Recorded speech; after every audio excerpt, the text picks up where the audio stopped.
Good women are dead. Evil bitches, rise up!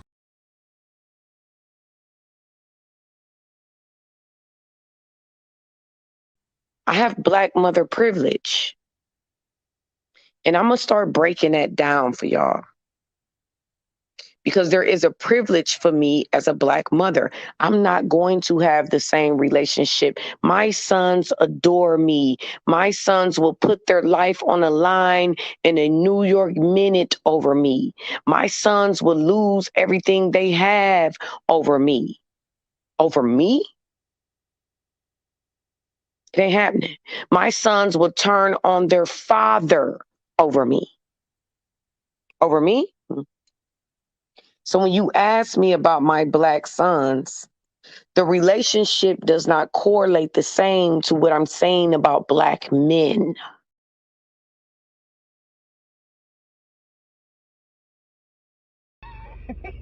If you don't have a man, you ain't nothing. It's Uncle Remus, spinning his warm, funny stories. What black women are doing, I don't care. They're their own group. When they decide to work with us, they will. Otherwise, they won't. And they don't have to. They have their own power, their own productivity. They don't need us for anything. And I'm okay with that. The key to happiness is to eliminate all black women from your life. I mean, look at me. No black women in my life. Look how happy I am. I'm happy as a nigga with a new gun. Now, Ruckus, that is preposterous.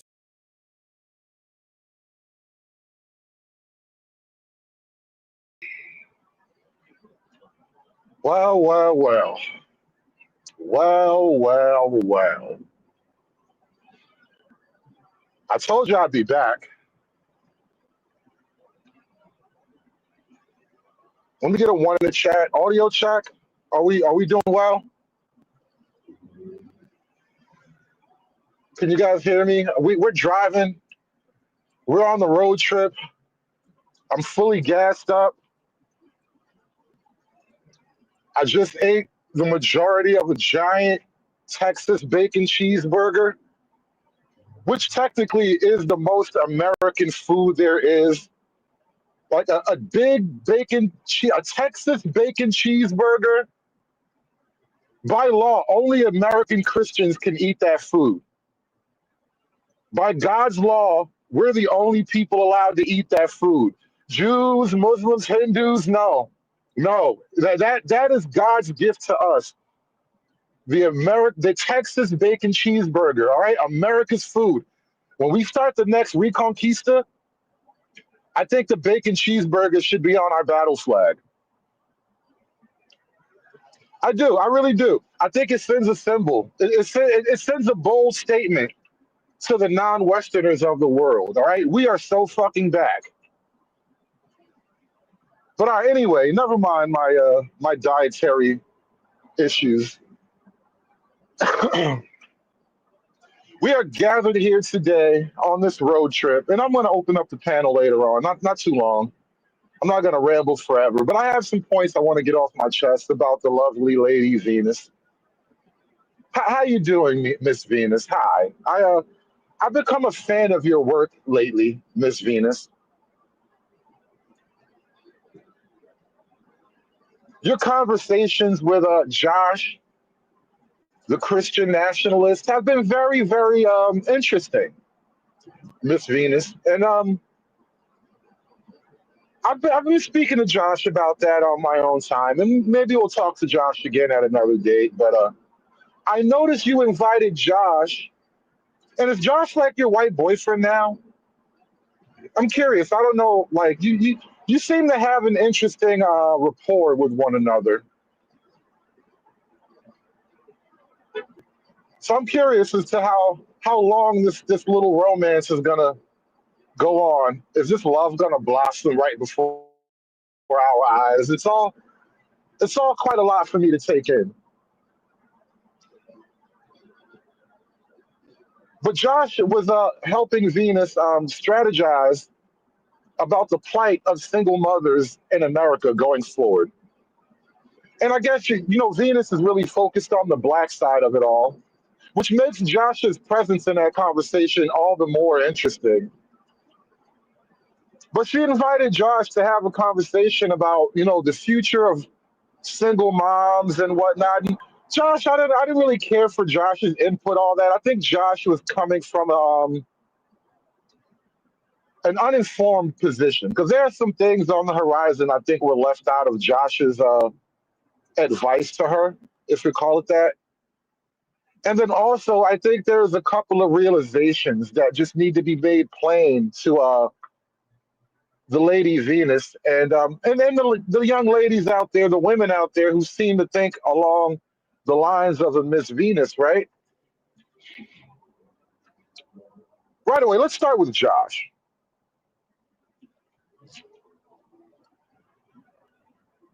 I don't know if you noticed this, Josh, but the voice of the single mom is not going to be the dominant voice going forward in our politics.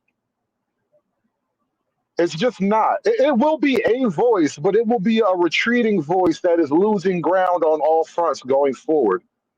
Why do I say that the voice of the single mom is going to become less of a factor as we go forward? Why do I say this? Because by all projections, by all measurements, right now, we are producing the most hardcore, race-realistic, anti-feminine, pro-masculine generation of male voters maybe since the Great War. Like, you literally have to go back to World War I to get a young group of men who are this based. The group of men that we have now, that we are putting forward right now, the group of men that are matriculating through the colleges, the middle schools, the high schools,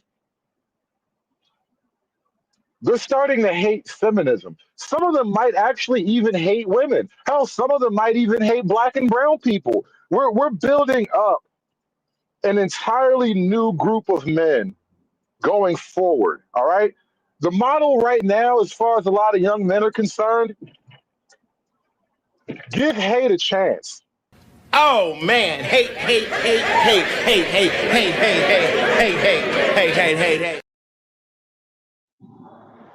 And, and I'm being facetious because, everything that the left wing hates, they call it hateful themselves, right? Anything that you say or do that the left wing takes umbrage with, they'll call you hateful in some type of way. And so the young men are comfortable leaning into that.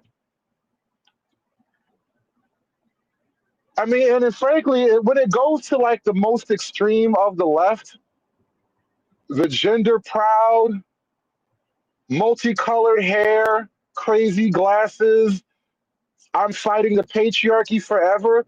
I mean, it is kind of appropriate for young men to hate those people because those people have declared war on those young men. Those people have declared their hatred for young men. And young men have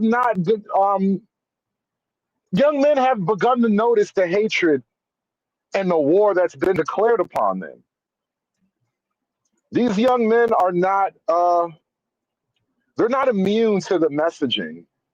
They understand very much who the target is and who the boss level is for the feminism. The final boss of feminism is innocent young men who've done nothing wrong. Once they can crush them, their victory will be complete.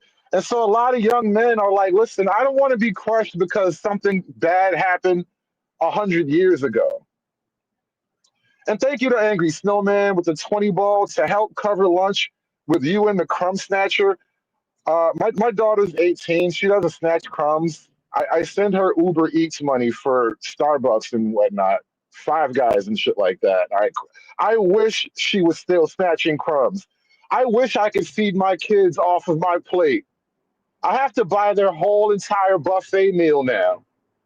I can't sneak them in on the 12 and under price anymore. All right, those days are done. That 20 is going all to her, bro. We're not even gonna split that 20 no more. I wish that 20 went as long away as you wanted it to go. How dare you say that we are not interested in families? in the Black community. But shout out to Snowman. We got a long way to go. It's a long drive from here to Albany. So we're gonna be stuck together for a little while. And thank you, Chocolate Bunny, gifting out the memberships. Welcome to the church. You know how it is. Please take your seat in the front row, whomever you may be. Get it again. Okay, I'm gonna say it again. I come in the name of Jesus. Repeat it after me, bitch. I come in the name of Jesus by the power of the Holy Spirit. But yeah, so back to Josh. Josh was kind of making a sort of doom and gloom pitch that he just doesn't know what to do about the problem of disgruntled single moms and them being so pissed off at the current conversation because men sound like they hate women and women don't like the sound of that. Women don't want to be blamed for all the ills of Western culture and whatnot. And you gave Knight a church pew, really? Is that who got the church pew? Knight has been on my dick. I swear to God, you gave that nigga a church membership. Now the nigga just gonna be on my dick early Sunday morning. Oh my God. Oh my God. You just cursed me. You just cursed me. Now when I wake up early Sunday morning on the Lord's Day, this fat old nigga gonna be on my dick. Fuck me. You know what? You know what? I'm gonna have to just take that. I'm gonna have to own that. Nah, cause this old nigga been on my dick, bro. I don't even be in the chat. You don't even know. I be watching shit without typing in the chat, and I just happen to be ghost watching, and this nigga Knight is talking about me for some reason. For no reason at all. Like, I just be watching from the shadows. You don't even know when I'm looking. And I'm like, why this nigga so fascinated with me? I swear to God, this nigga think about me. This nigga thinks about my mouth. Like, Knightish is a strange old guy. He literally thinks about the shape of my mouth. I don't understand niggas like Knightish, bro. I don't, but you know what? Welcome to the church. Welcome to the church. Whatever you do, stop staring at my mouth, you fat old nigga. Get it again. Okay, I'm gonna say it again. I come in the name of Jesus. Repeat it after me, bitch. I come in the name of Jesus by the power of the Holy Spirit. Anyway, now that business is out the way, yes, and I will roast brand new church members. I give no fucks. Had to be done. Had to be said. I was going to let this shit go and ignore the nigga because the nigga obviously think about me way more than I think about him. But here we are together in the Lord's house. Somebody had to do it. I am the chosen one. Somebody had to do it. Anyway, single moms, right? Single moms. The future for single moms isn't looking as hot as Josh was predicting. You know, we talked about this a couple weeks back, right? They are now passing legislation that is basically targeting the children of single moms, but holding the parents of these children legally accountable for their behavior.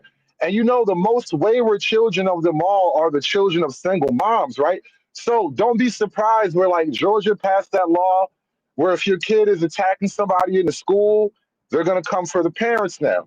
It's going to be a lot of moms get caught up in that.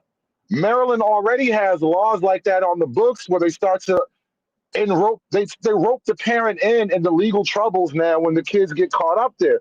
And so we're already doing things that roll back the comfort levels of single moms, single women in general.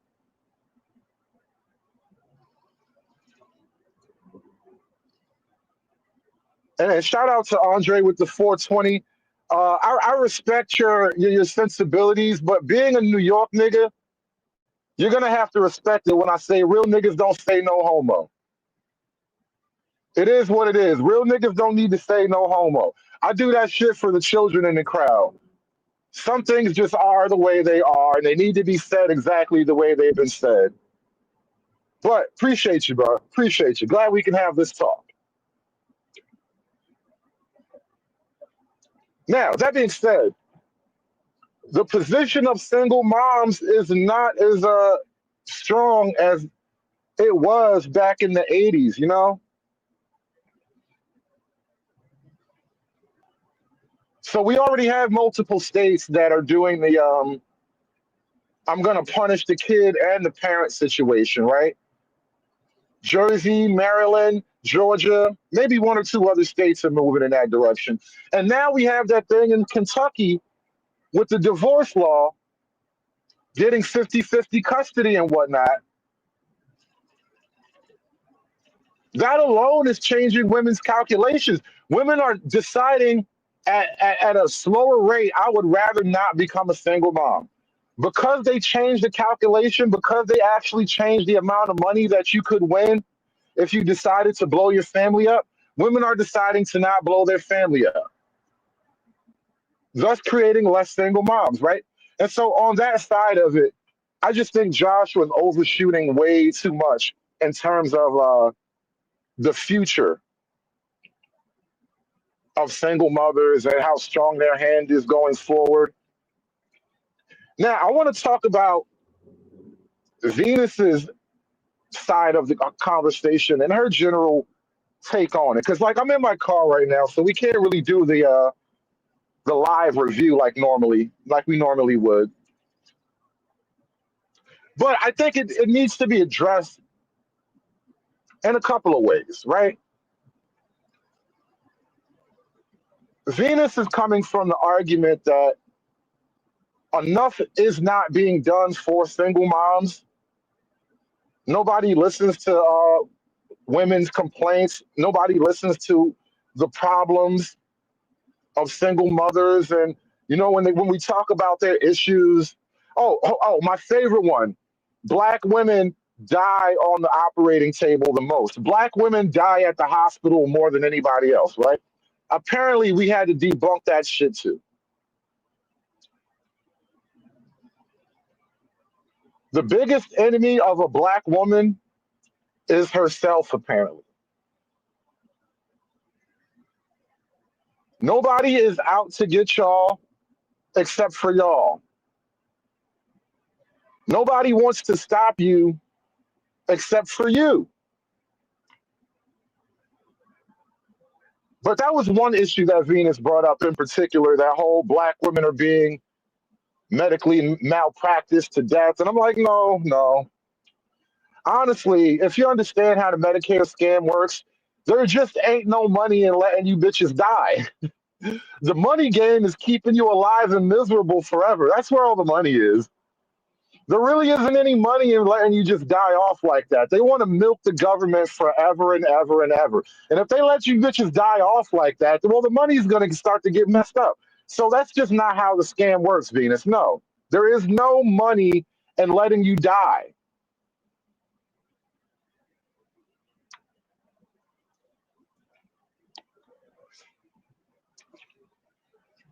Now, there's another side of this I want to address too, in terms of single moms and the government.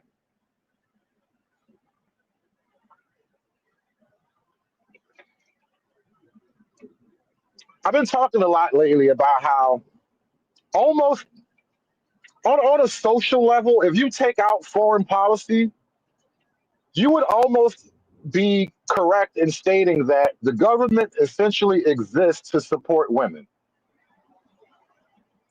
Outside of like the military and tariffs and shit like that, the Coast Guard, the government basically exists to help women, right?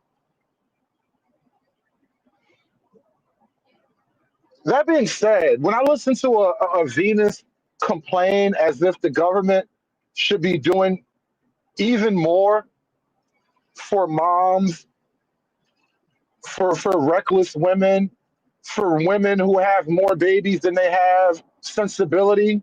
When I hear women like Venus complaining about the lack of support they receive from the federal government, I really have to ask the question, how much is enough? How much are we supposed to do for women? Because you do understand that Western civilization is not built on single motherhood, right? Your very existence as a single mother, almost by definition, makes you an enemy of the Western state. The Western civilization that that I would like to live in and I would like to maintain, it is not for single mothers. High society, Western civilization, the leader of the world, being the leadership of the world is not for single mothers. And the more we go out of our way to support single mother culture, the less we deserve to be at the top, at the forefront of Western civilization. You can't have Western culture if you keep feeding the hoes. Don't feed the hoes if you want to live in the castle. That's how that shit works. If you want to be the king, you can't feed the hoes, bro.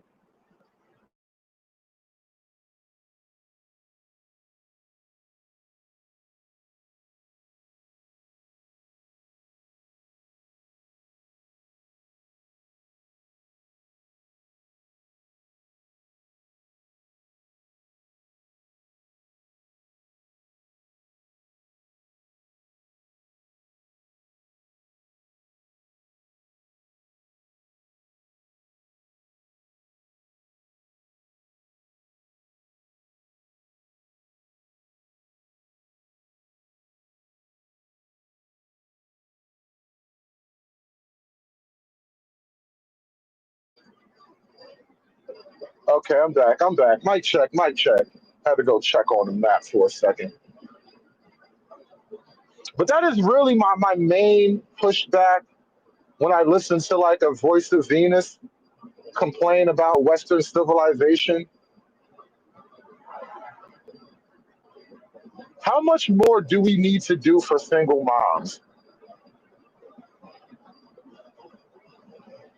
Haven't we done enough for single women already? Technically, as a single woman, the government damn near lives to keep you happy, to keep you alive, to feed your fat bastard children.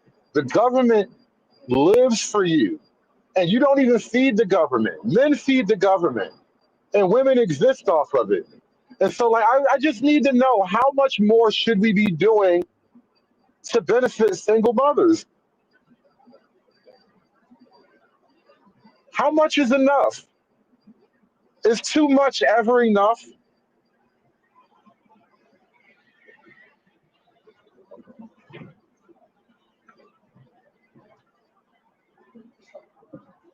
I'm going to throw the link in the chat.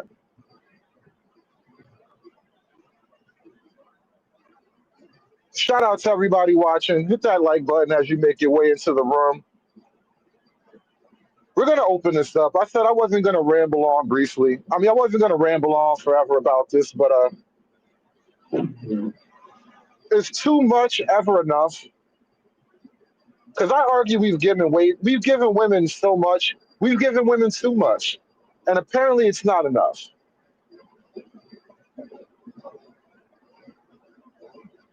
The link is in the chat. Hit that like button. I'll be right back with you guys.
All right. We are back. We are back. Let's get some panelists up in this game.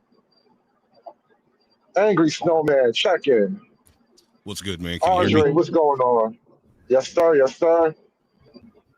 Mr. Enigma, what is good, gentlemen? So let me throw a question to you guys before we start this conversation. Is too much ever enough? I know it's a trick question, but take a stab at it. I think these bitches should be shamed. We need to stop giving them stuff. I mean, think about this. You made the comment that, she said, go play. She made the comment that single moms don't get enough help from the government. Well, what about all the people out there that don't get any help from the government at all simply because they did all the right things?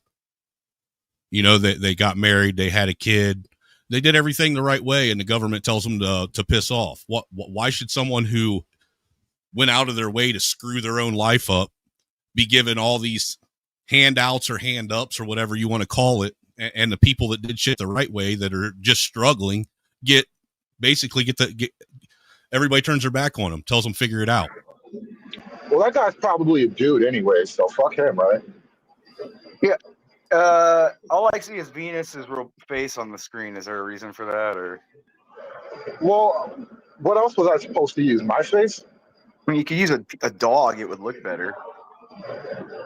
Yeah, I don't want to be super duper mean to Venus, but you go right at it, bro. You have that. Well, no, dude, dude, like just like all, dude. I'm at my wit's end with the blacks acting tough, but being so fucking scared of me. I'm God damn it. I'm at the fucking edge of it. All these. Can we not make this show about you? Everything's about me. Shut your fucking mouth. Shut my fucking mouth, bitch boy. You shut my mouth, bitch boy. You shut my mouth, bitch boy. You got me fucked up. Dude, I ain't that white boy.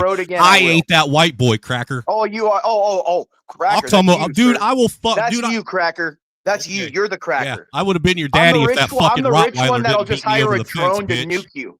I'll just buy a drone to nuke you. Shut your fucking mouth. All right, now on to the next thing. As I was saying, these blacks they're everywhere I go. We're the tough. We're this. We're that. But the moment a white guy comes on and just calls him a nigger, they get real upset. I'm not going to hear that. I'm not going to hear this. I'm not going to hear. But every fucking day, white people got to read in the newspapers and on the media how evil white people are, and how fucking white people are this, white people are that, white people are evil. They don't fucking do anything. They're useless everywhere. They're the cause of all sin in the world. But you know what? Blacks, they at the same time go, we're so tough. We're the tough ones. We'll beat all you up. We'll like when you hear these blacks on a panel, we're just going to manifest it. We're just going to do it. We're going to get together and do it. No organization, no thought of anything. We're just going to get together and do it, man. Let's just do it.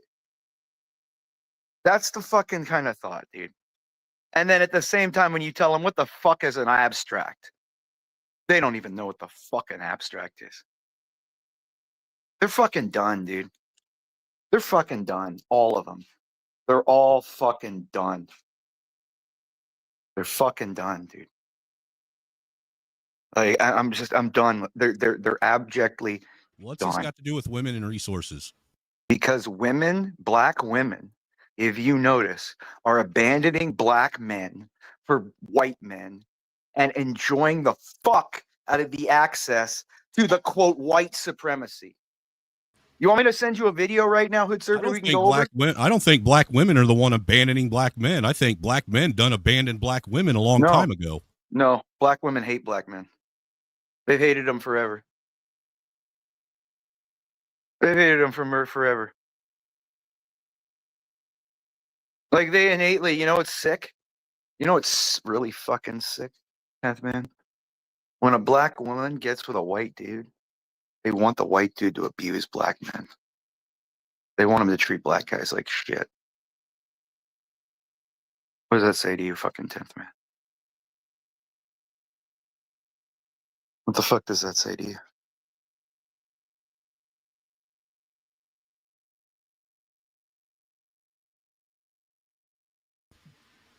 Did you just call me 10th man? Or whatever you're. Sorry, You you sounded faggot. like him for a second. Sorry, you sounded like him for a second. My bad. No, I'm not a fag. No, I know. I apologize. No, that's one I got to apologize for. I'm married. No, and no, sir. You're not an ass fucking pirate. kids, No, sir. you're not an ass pirate. I take that one back. I forgot. I just mixed up the name, sir. Yeah, dude. Yeah, Snow. Can I just call you Snowman or what do I call you? Snowman. What can I call you? Snowman's fine. Snowman's fine, right? Hold on. I just dropped out for a if you got to second. call me something. Well, I'm just trying to call you to directly address you. You know. I was saying that about Josh and Venus. It's like she's using Josh as the scary white man to gain a level of moral authority over her black male listeners. Like, you see, I've been trying to tell y'all about the scary white man. Look at here, I found one. But Yeah, meanwhile, but you she all gets want to along go to with him that great. white girl and you obey the white man at your jobs, but you won't side with us. See, you hate us. Blah blah. That's what. Yeah.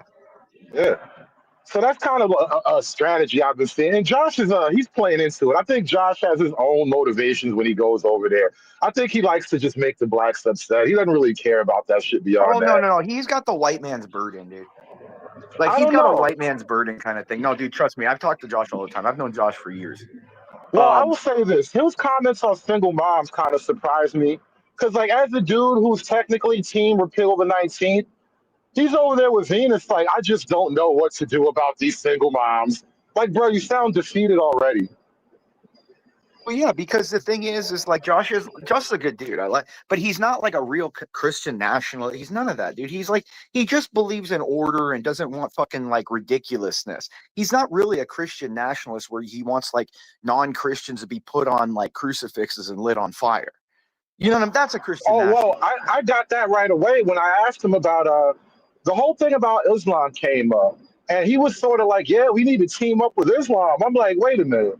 Are you a Christian Zionist? He was like, yeah, what's that got to do with it? Like, nothing, bro, nothing at all. Absolutely nothing. Like, fundamentally, a Christian and an Arab can't like agree on like how to run a society. And he's like, oh, let's team up just to subdue women. It's like the idea that women need to be subdued only exists because men have turned away their fundamental ideas of religious values. Like that's the whole thing. Like, I've asked Sharon, see, dude, Venus, Sharon, fucking Izzy, all these people, I ask them these simple fundamental question. They go, we were raped, we were this, we were, and I just ask them, why is that wrong? And I get, this is the answer I get. It's wrong because it's wrong, and that's wrong. There's That's no something thought. I've noticed as well. Yeah, You can't there is no logical comprehension. There's no ontology, epistemology other than it's wrong because I feel it's wrong. It's not just lack of thought, but there's a lack of curiosity too. Like, you have to actually want to explore these ideas. Like, that's the thing. To me, so I've asked her that, she says, black men, white men, women over men, all this. I asked them the question, why is grape wrong? If a man wants to just throw a woman down and take her, why is that wrong?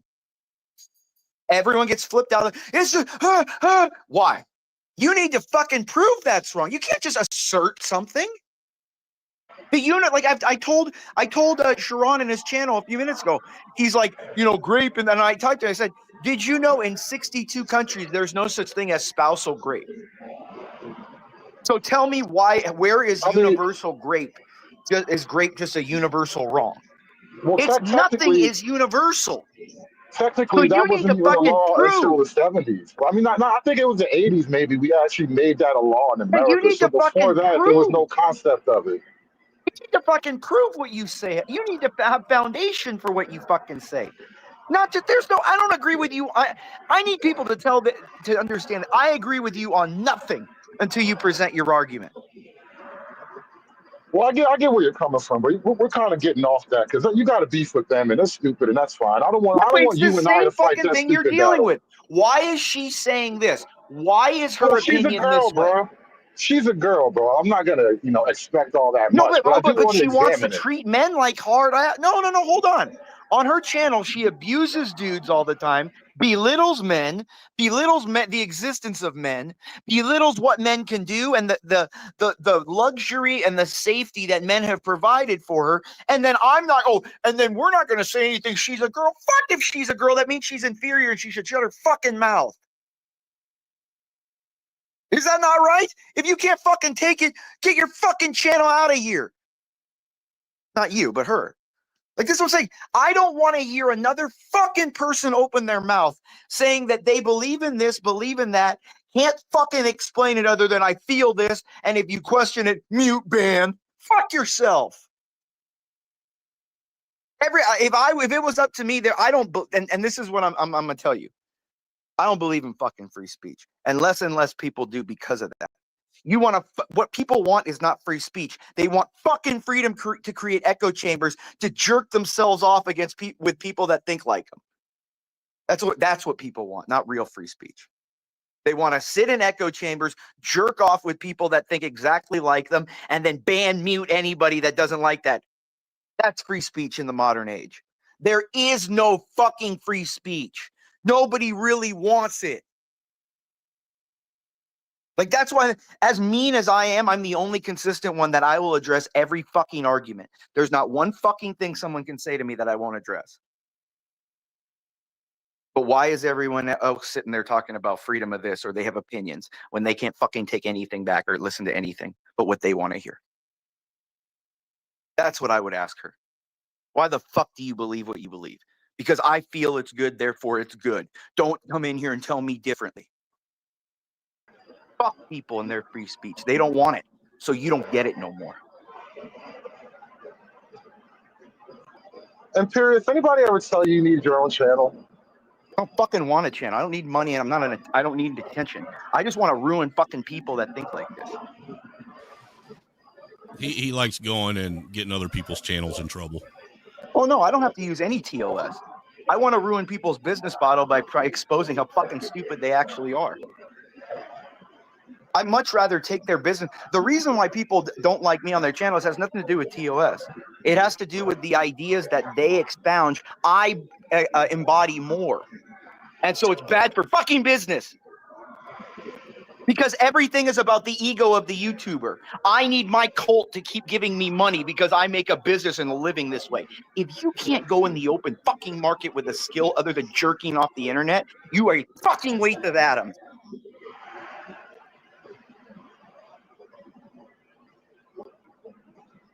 And that's why I don't respect these people. That's why I respect John. Not because him and I agree on everything, but because he's not doing it for any fucking money. He's got something to say. Even if I don't agree with you, you got something to say. I have more. You have more integrity. You're not sitting here going, "Oh, I need to create a cult jerk-off session around people listening to me so they pay me and I keep feeding them the things they want to hear, even though I don't believe it."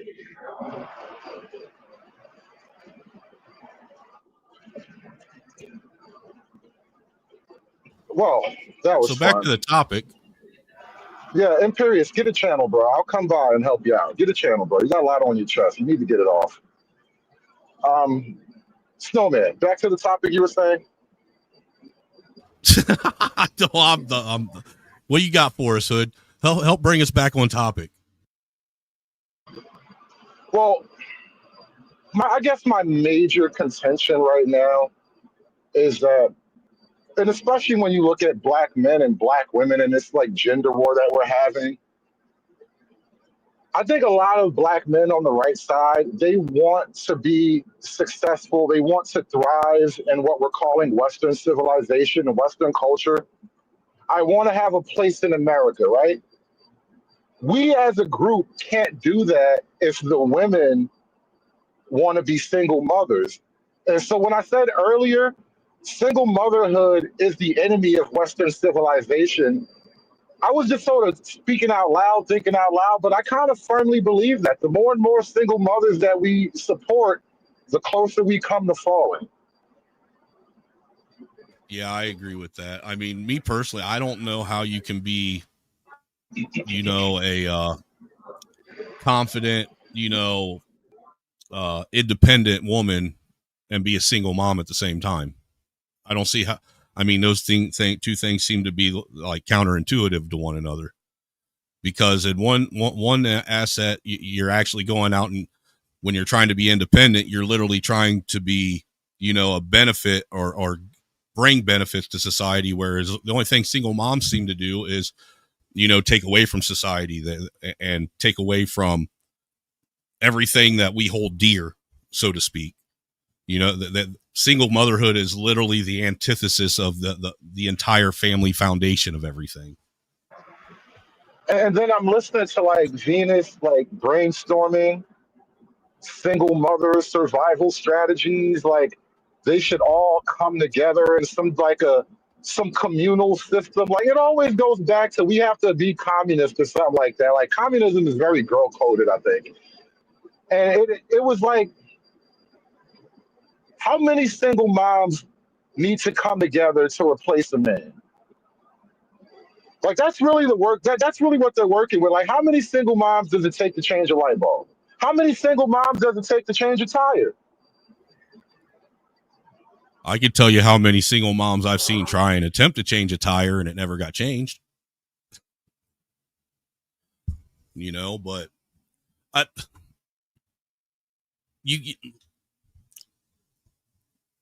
like Chuck Wu said, I agree with him. Strong and independent women don't need social welfare programs.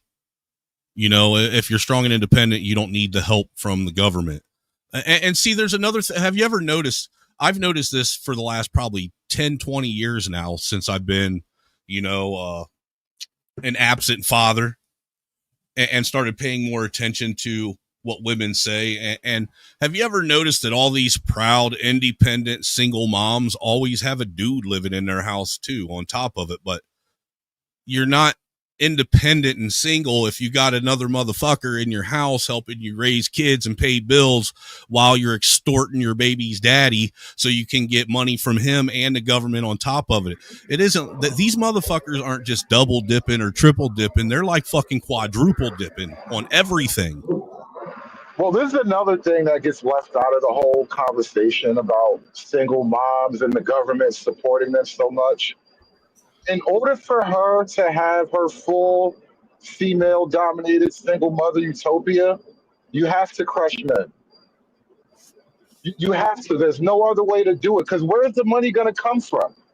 And you have to actually not only crush the men economically, but then socially too. You have to box them out. You have to literally ice them out of the family unit in order to build this utopia. And so earlier when I was talking about black girl magic as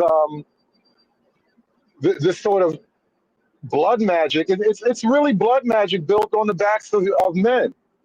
And so in order for her to have her single mom coven, men have to suffer. There's no other way to get to that point unless men are going to suffer for it. Well, you got to understand the female's nature. They're always suffering over something. So if they got to suffer every day, so does everyone else, right? I mean, even when they're happy, they're quote unquote still suffering because they don't know how to shut shit off and just be happy in the moment.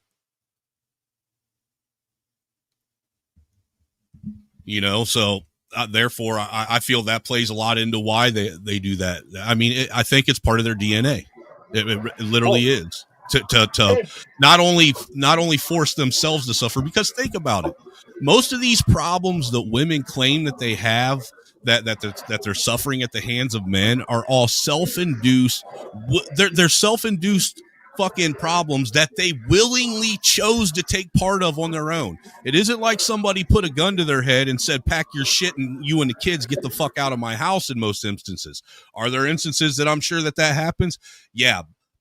Again, we don't sit and talk about exceptions to the rule. The reality of it is most of these fucking women that have all these fucking problems in life and can't seem to get ahead, they're the ones that chose to give themselves them problems. That it isn't like they didn't already have years and years and years of experiences of other women going out and making the same bad decisions that they're making and seeing that they didn't get ahead in life. So they know what the end result is, yet they still choose to fuck their lives up.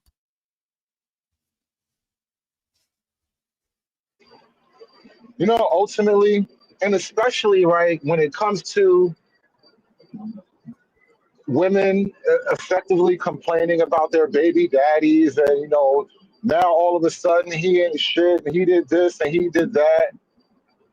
What they're asking for is for the government to make their baby daddies better or really to mitigate their bad decision making as women.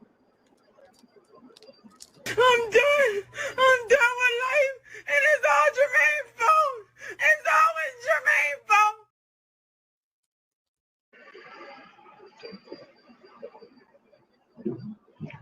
And so for us as men too, it's an intractable problem because it's like, look, if women want to be free, if you want to make your own choices, my body, my choice, you get to be with who you want, how you want, when you want, then why should we actually share the consequence of that? That's like privatized coochie, but public burden. Why do we have to have a public burden for private coochie?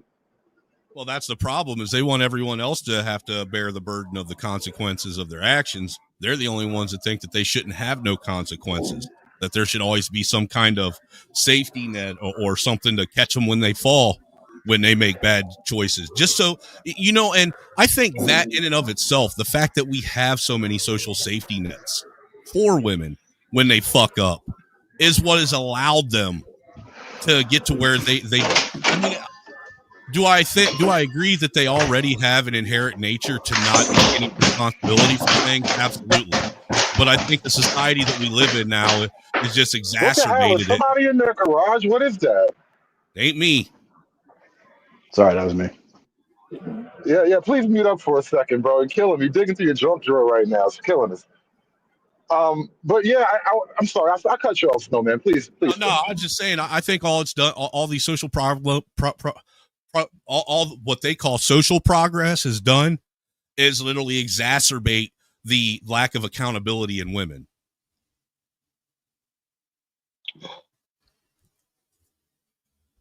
Hello? Yeah, what's going on? We got a couple other panelists up here. Welcome to the show, guys.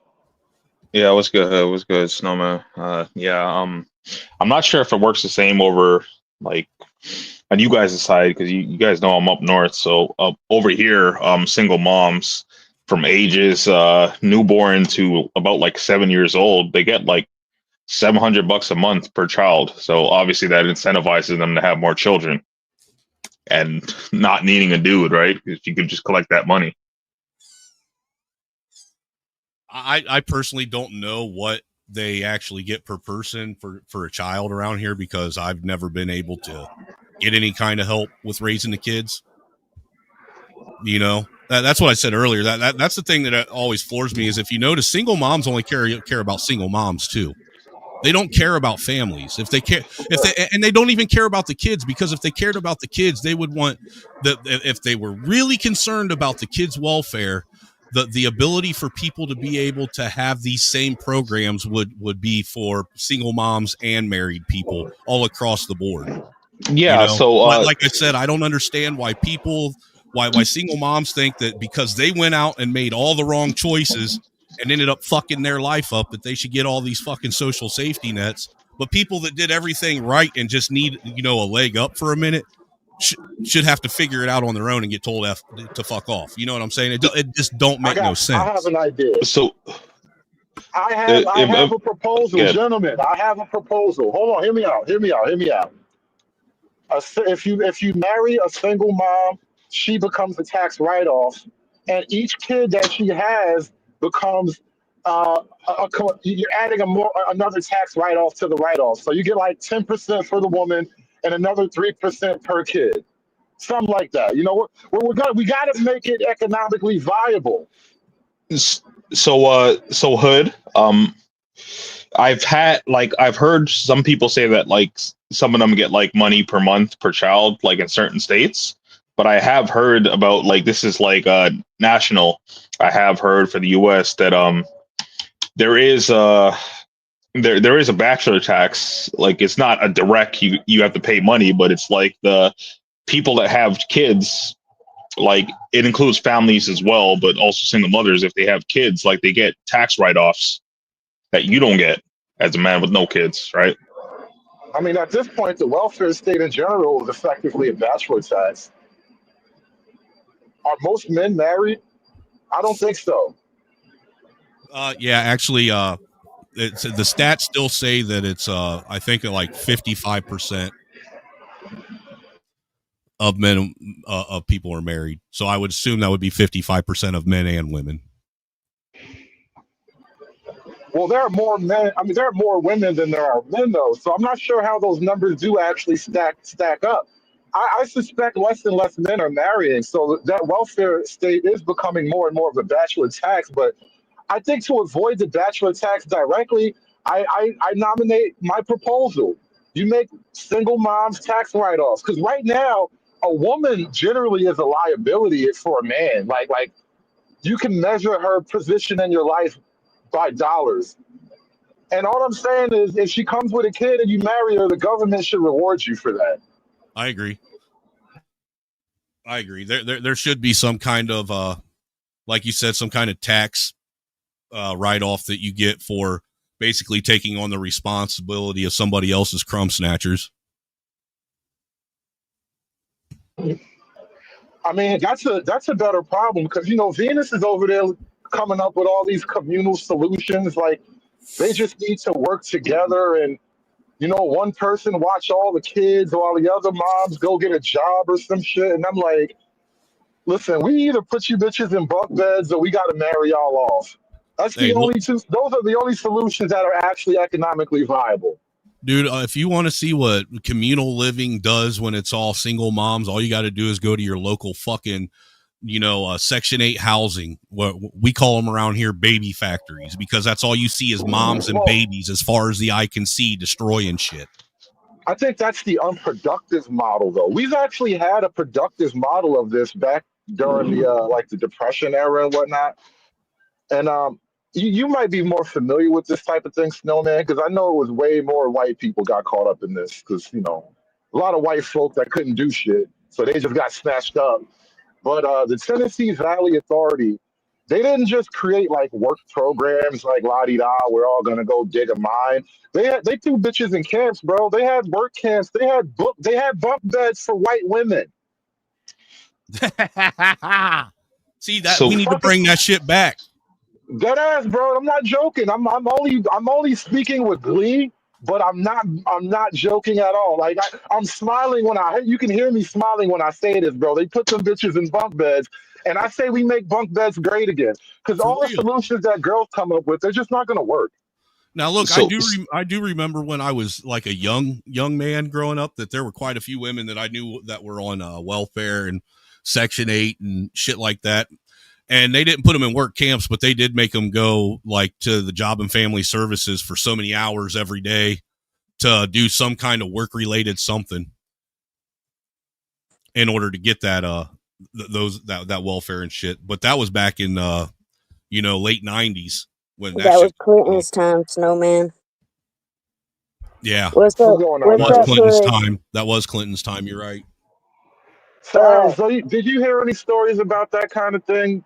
The Tennessee Valley Authority had some chicks, put on work camps and whatnot, because they couldn't just make the work camps co-ed. So when they got some women, they had to put them all in their little private quarters. Well, if you think about the Depression, there was a lot of women, after the war, they had children. So yeah, they had the mill workers in Georgia. They had places like that for the women to house and stay there while they worked. So yeah, they used to have those. Oh yeah, dude. Now you mention it, the old foundry, the iron foundry in the town that I grew up with, they actually had housing around the place, because that's where all the workers used to live, was in the housing around the foundry. Yeah, hey, I just had a brilliant idea. I had a brilliant idea. One second, Alice. You jump right in after this. But tell me how great this sounds. Female family housing sponsored by Walmart. You can walk to work, ladies. I think that would solve the housing crisis. I think you're onto something, Hub. And turn all the abandoned Walmarts into. But that would depend on the city they're in, wouldn't it? They can build little tiny home communities and work out the zoning laws and shit. You know, it'd be like a tiny home park, like a mile away from the Walmart, where all the Walmart chicks and their kids work at. Because you know, we need somebody to sponsor the shit. Call Congress, Hood. I think you're on to something. But what do y'all think about the new Section 8 requirements that after 2 years, you only get it for 2 years now, and they brought back the work program for the food stamps. So a lot of this stuff, like these women that have been caking the system are about to get a rude awakening because they put out the letters, like all these women that was on Section 8 for like 10, 20 years, that's about to be over with because they're all being evicted. I've been looking at the Section 8 channels that go over like the renters, the people that rent the Section 8, and all the ones that have been on the system longer than 2 years now are all now getting evicted unless they're disabled, veterans, or elderly. So if you're able-bodied, you're not going to get anything no more. So these women are about to get a rude awakening. And there's a So lot you of mean stuff all? that So, so are you saying all the people that are on disability because they eat their boogers are about to come to an end? well, no, it depends. Like the disabled people that do get Section 8, they'll continue to get it. The elderly and the veterans. But Well, then if you that's how. are Then that's how able-bodied, you know that's how all these women that are on Section 8, you know, as far as their whole life, that's how they're going to skirt past that. Then they're going to go get put on disability. That way they can keep it. well, they're starting to revamp the Social Security system also. So a lot of these people will be getting reviews because I know a couple people in Georgia that are now getting reviewed on are they able to work. They're like re-looking at all disability claims in the last 10 years because Obama is the one reason a lot of people got their disability because he lowered the standards. So a lot of stuff is Yeah, about and to change. those disability claims basically turn into lifelong welfare. And then Yeah. once you get a disability claim, you can now get access to all kind of other stuff and housing. And the racket is crazy, bro. The racket is Yeah, so but they're crazy. going to be Don't ask me looking at how I the know. fraud. They're going to be looking at the people who defrauded the government. Yeah. The problem with disability is the people that actually should be on disability are the ones that have the hardest time getting on it.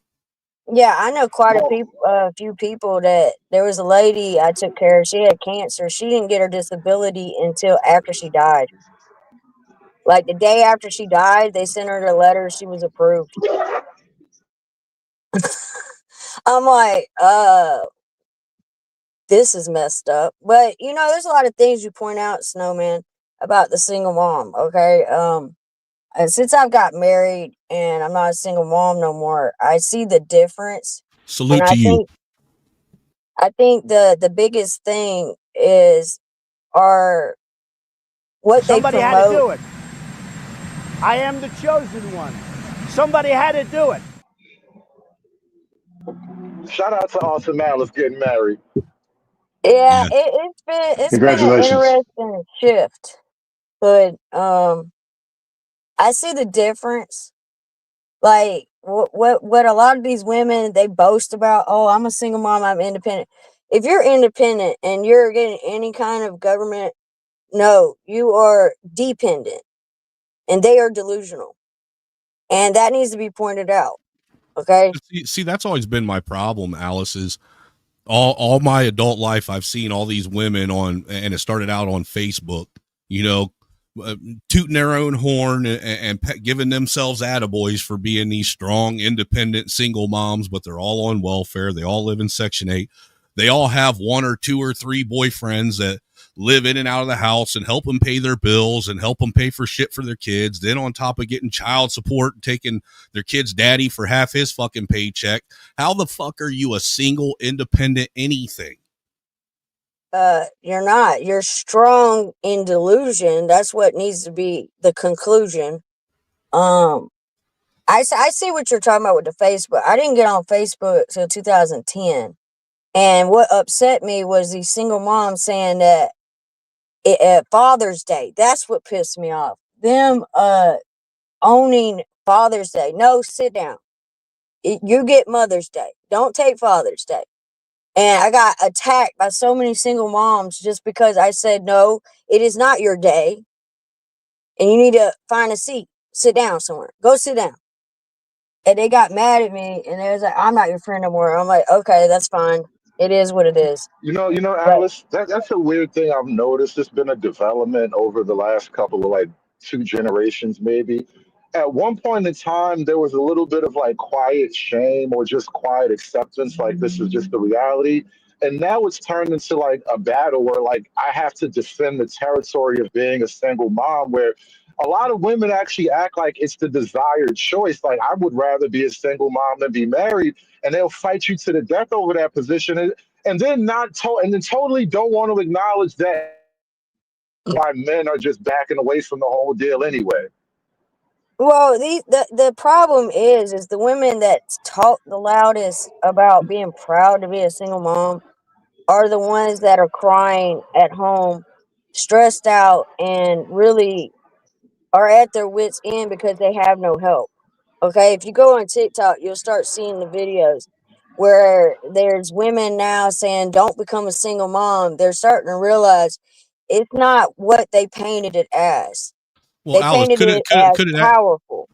Alice, could it be not so much that they have no help, or more so the fact that the help that they're getting, they squander away on shit that doesn't actually help their household?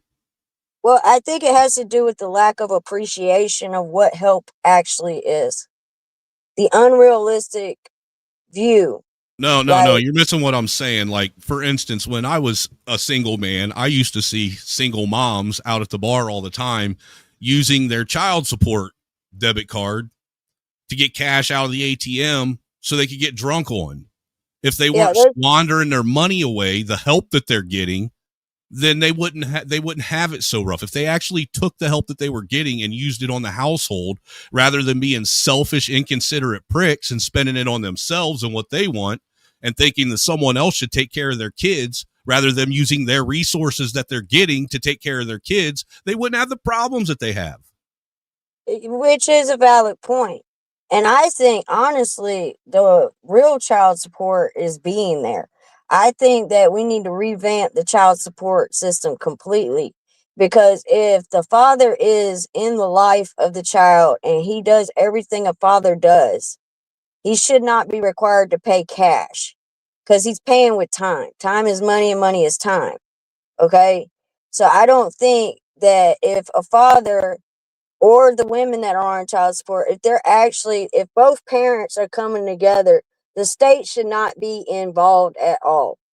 I don't believe that they should be there at all, because if he's doing everything he's supposed to and she's supposed to be doing everything, the court should refuse those cases and be like, no, y'all got it. We're not going to do this. But the state, they get money for it. Like, I remember you talking about it, Snowman, about how it's unconstitutional because you're forcing payments on someone. You're forcing someone to contract under duress. Yes, because they're threatening losing your license, losing a business license. Correct. And in any other instance of forcing someone to contract under duress actually voids out the contract. Yeah, because it's coercion.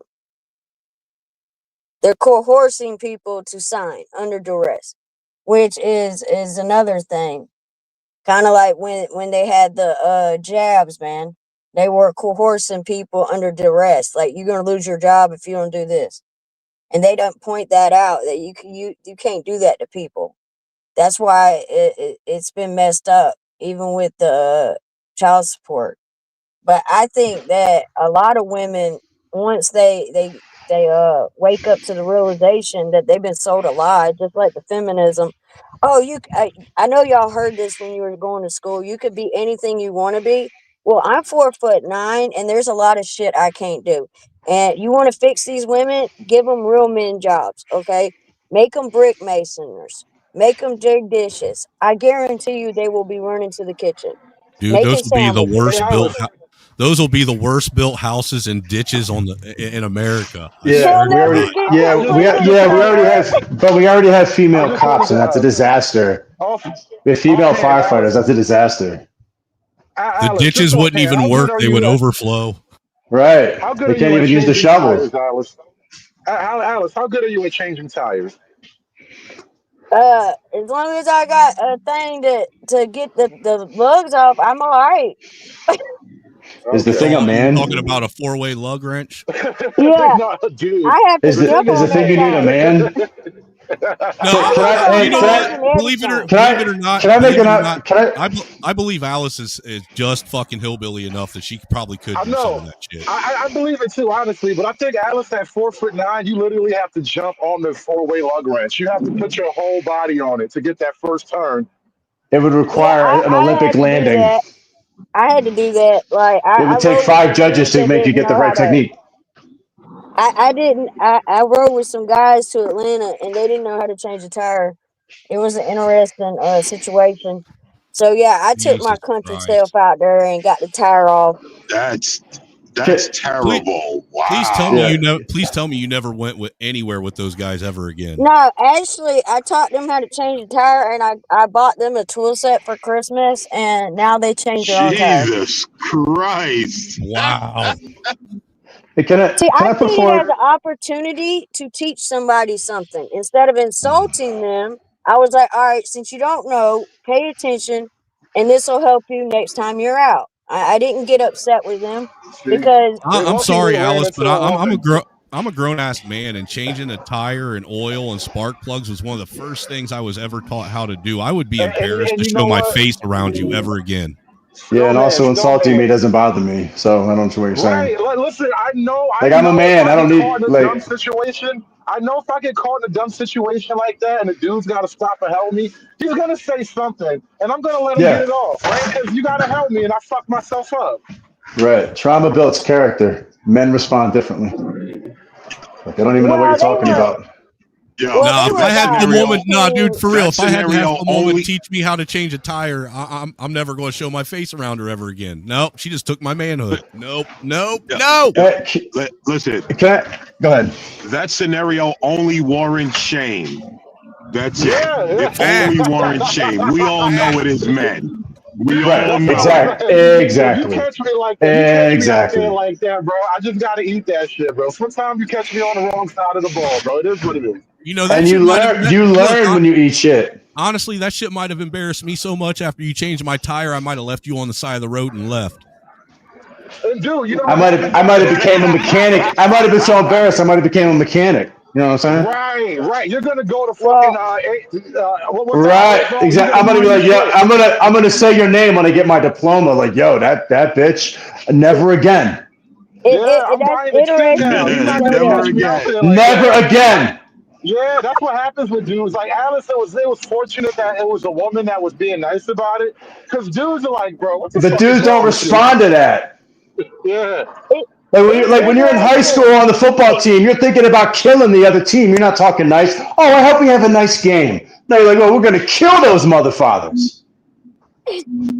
Insults are the nicest thing that's gonna happen. It's interesting Yo. you say that because one of the guys actually did become a diesel mechanic after that. Yeah, it's because you shamed him. That's good. And He see, made that's good what money, that's what women are lacking today in today's Ex- society is shame. Oh, can I please present an observation, please, and ask your opinion? Nobody shames women at all anymore for anything. Can I make an observation, please, and ask your opinion on the panel? Does anybody remember Nala when she was on the Whatever podcast and she was wearing the Spider-Man outfit and she literally said that she loved getting money and breaking apart marriages and families? And then as soon as she became a fake Christian, she was on the show again. And when Andrew Wilson from The Crucible was trying to talk to her, she said, excuse me, I'm a Christian. You can't say anything to me now. And he said, yo, bitch, you've had 50 dicks in your mouth last Sunday. Don't you talk shit to me about being a Christian. What did all the women on the panel do? They created the Sisterhood Shield. Of course they did. Of course. That's what women and do. that's why I'm sorry. Go That's ahead. why men. That's why the men kind of have to break that shit apart in whatever way. Because it's a woman's natural nature to do that shit, and then you can't even hate them for it. You just got to work through it. And then can I give Pearl credit when she was debating Lauren Chen on Tim Pool? They talked about Nala and they talked about Steven Crowder's wife. And Lauren Chen is a Protestant, which is a false heretical sect anyway. I'm an ortho bro. So when Lauren Chen said, "Oh, so Nala is now a Christian and she's done all these terror," she bragged about destroying families and destroying marriages. So she gets to sit in the back with all the children. And Lauren Chen said, "Well, yeah, of course, she found the Lord." She said, "Okay, well, what about a man who was a pedophile? Does he deserve to sit in the back with the children too?" And Lauren Chen was silent. And Pearl said, "See, there you go. You have different standards for men and women. Why?" I think that was a hard punch that she threw at her. But Pearl is my girl in that sense, though, because she always stay on bitches' necks. Though that's one thing about her I always appreciate it. She doesn't really do the sisterhood team up thing. She really calls it out. She be on her own with that shit a lot, but that's kind of what's needed too. We can't just allow that voice to be the voice, and so we need to encourage women like Pearl who go out on a limb and say, "You know what? I don't care if she has on a crucifix now. I don't forget all the dicks she sucked. All right, there's no crucifix big enough to hide all those dicks." Well, there's no mercy without justice. They want all the mercy and none of the justice. She went on a show and she bragged about destroying families. And it's like, who the fuck do you think you are? You know what I'm saying? Lucky for Nyla, she didn't become a single mom. Did she have a kid? I don't even know. It's weird. There's always this urge to redeem women, and maybe that's like a biological reality or something. I don't know, but we do have this desire to redeem women in ways that we would automatically throw men aside and never look at. Well, Hood, I don't think it's redeeming. I think it's enabling. The word is enable.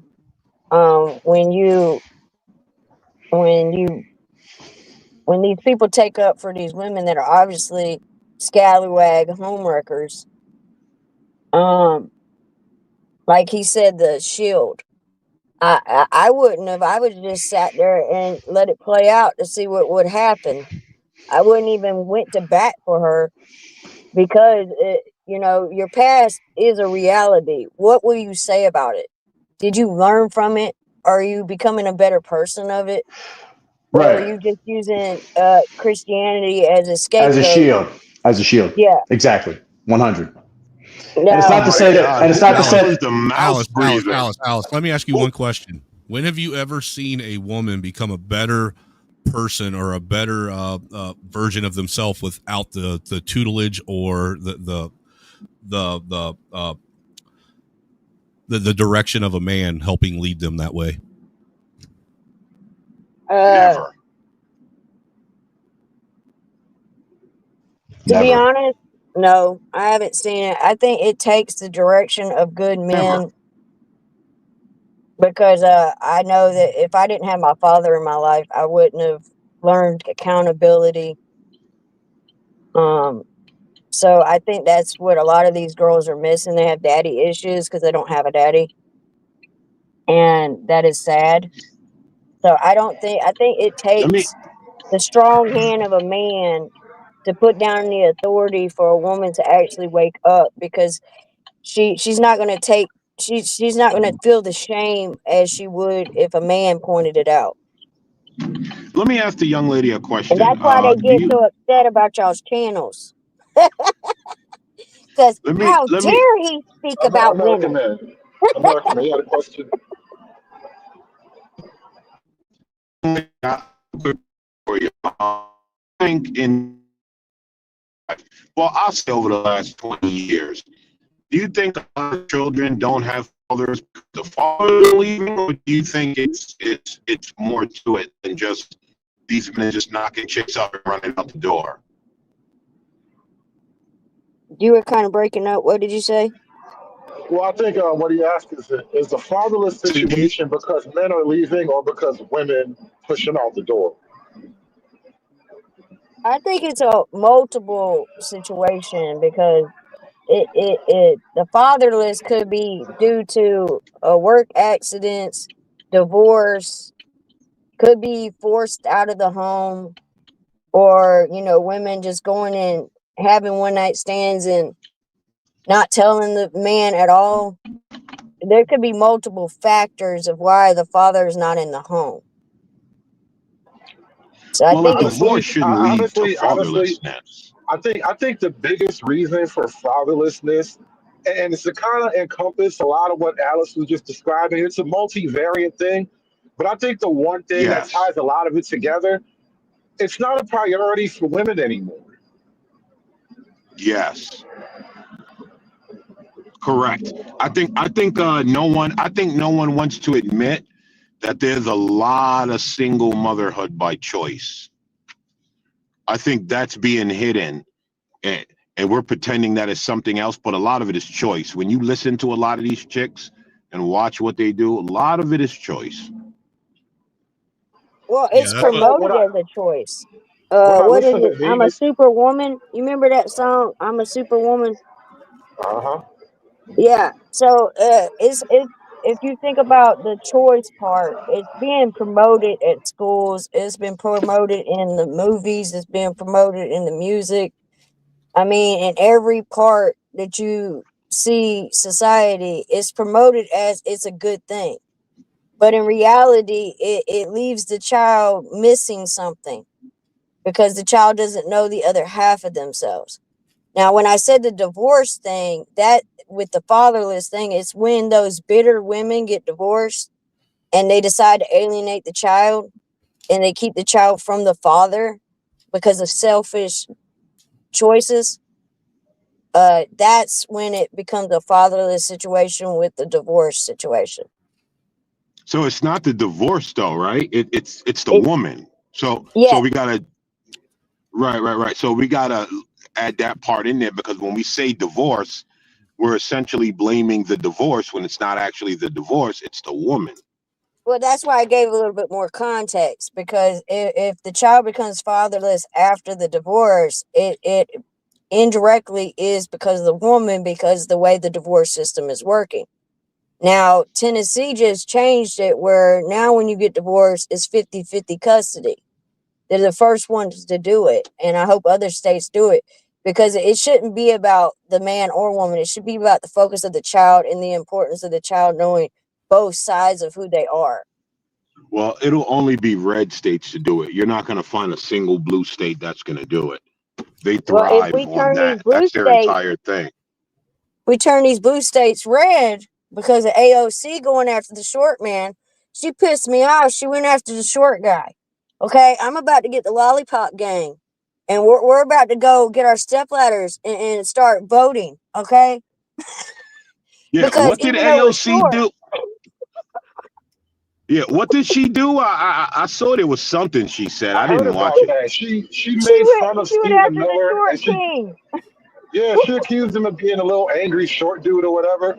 But it's effectively body shaming, which is a no. Yeah, That is body shaming. yeah. I'll be back. I have a whole invite to all the short men. You could come to the right. The shorties on the right said you can come. We'll vote them out. We'll make them come up short. You know what I'm saying? I wanna ask another proposal from you guys, right? So Venus, she did her whole show trying to envision her single mom utopia and all that. And I just say that's not going to work. So I come up with my counter proposals, right? We got two so far. We got to make we got to make single moms tax write offs, right? Because right now they're liabilities. If you make them a tax write off and you make each kid an additional write off, we can help solve the single mom crisis. Or there's the bunk bed approach, right? So I'm just asking the panel, the audience, does anybody have a third option to the single mom solution? What do we do? Because honestly, it's a problem. There's a lot of women who've made these decisions in one way or another with no blame. You know, we listen and we don't judge, right? But they've arrived at this point, and marriage as it stands is just unlikely. So what do we do? Well, I honestly think that when they apply for assistance, the qualifications of just having a child should not just be the golden ticket. So I think with the able body situation, that's going to be better. Now in Georgia with the TANF program, you have to do work hours. They'll help you get clothes and everything, and you only can get the TANF for like 36 months. Then you're cut off. So I think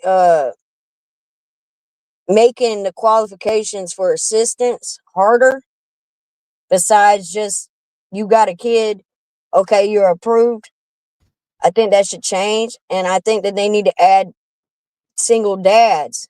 Like if they need help, they should qualify. I think that they have been sexist towards men when it comes to the food stamp office or any kind of assistance for Medicaid or whatever. I You think know that if what? we're You good, know what? I just thought about something. We need more JPs. Yeah, You know, yeah.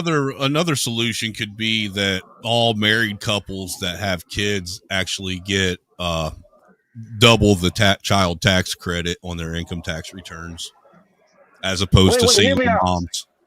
Well, no, that's on the pro marriage side, and I'm with you. I do kind of support that, but hear me out. Let's devil's advocate this shit, right?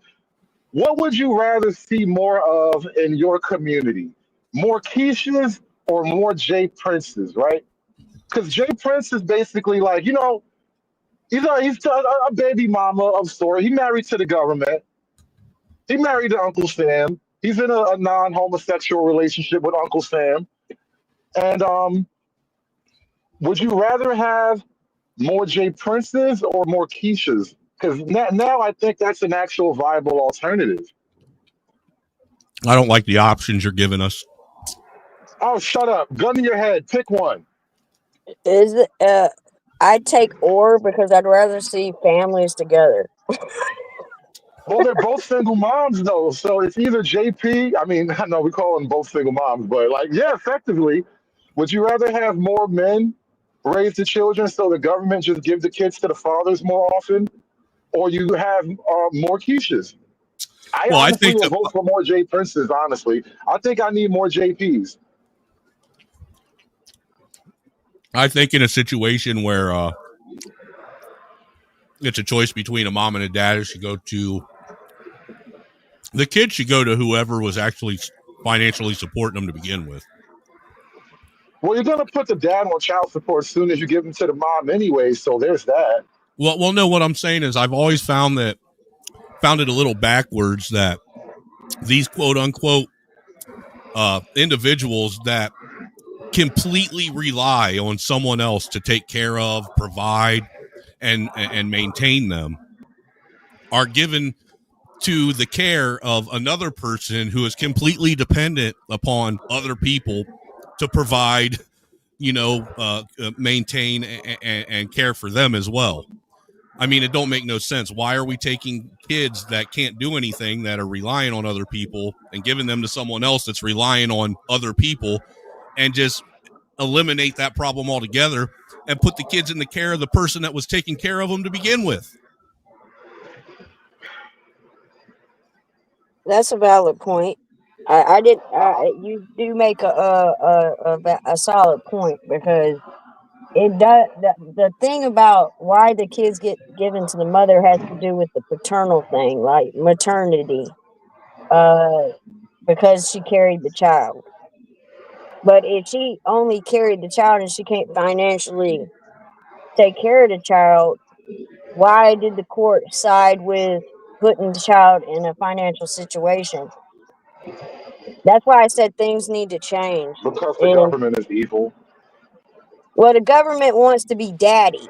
So if you put the Well, no, child with the it's mother, worse than that. It ain't even just the government wants to be daddy. The government has actually monetized these young kids, and they're making money off of them. That's why it happens. That is the so you only think it's reason. a Ponzi scheme. I know it's a Ponzi scheme. All you got to do is do a little bit of research on Title 4D, and you'll find out that it's a Ponzi scheme from the federal all the way down to the local. Well, I think that the government needs to get out of family situations anyways, because at any given time, they could take the child from both parents. I mean, they're stripping like parental things in all these blue states. Like, and they're trying to slip in on the red states. I think we've put government in too many parts of our lives. Like, if you think about the Great Deal back when they started the welfare system, that's when the government started to control families. Because now people were hurt because of the depression, the crash, and they're like, oh, we're here to help. Well, if the government says they're here to help, you need to run. Because they ain't here to help, they're here to control. Because that's what you'll find out anytime you apply for any assistance, is the paperwork is so long. They want to know so much stuff. Like when I was helping the elderly woman that I took care Why of for shouldn't they 13 know years. if you're asking the government to spend taxpayer dollars on you? Why shouldn't they know the inside and outside and inner workings of everything that's going on? I mean, really, the fact that my problem is they ask all that information and then they don't utilize it to make sure that the resources that they're giving are being used properly. Well, and also they don't background check to see if this is actually true, because so many people have been able to lie to get the funding. Now, I understand why they ask so many questions, but I'm like, when I tried to get Miss Mary, the one I took care of, I tried to get her food stamps. They wanted to know if she had life insurance, burial insurance. I mean, it was like going to the IRS. And all they gave her was $25, and she was a widow. Like, they gave her $25 of food stamps.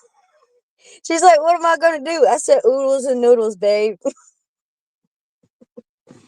But yeah, I think that people have lied so much, it's made it hard for everyone.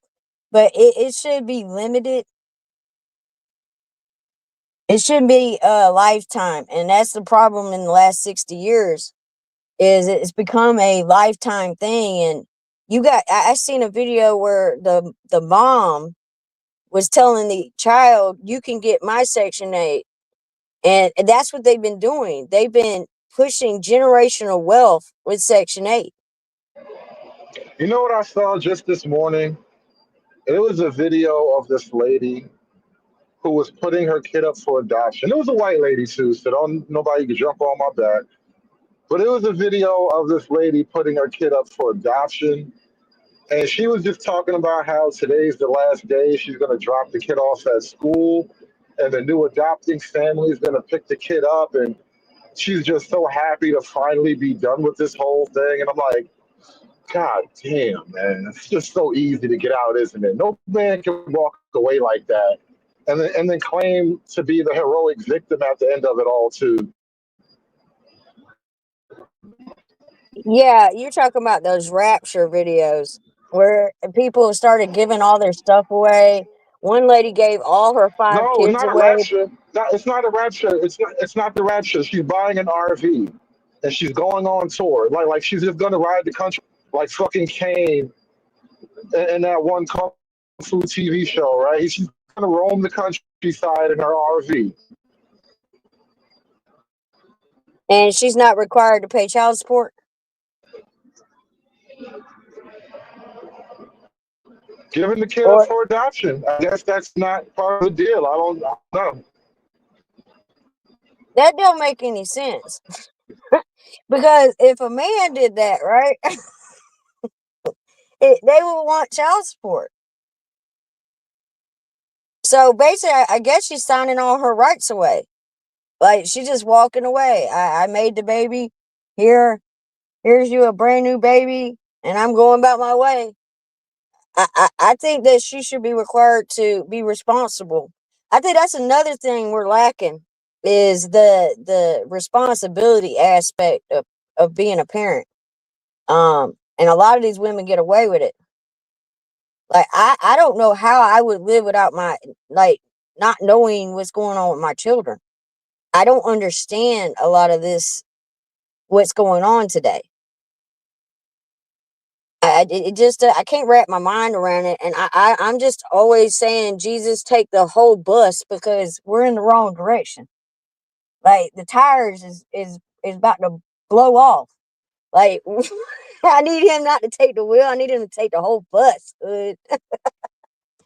I don't know where our world is so confusing. It just doesn't make any sense. I think we need to promote like marriage.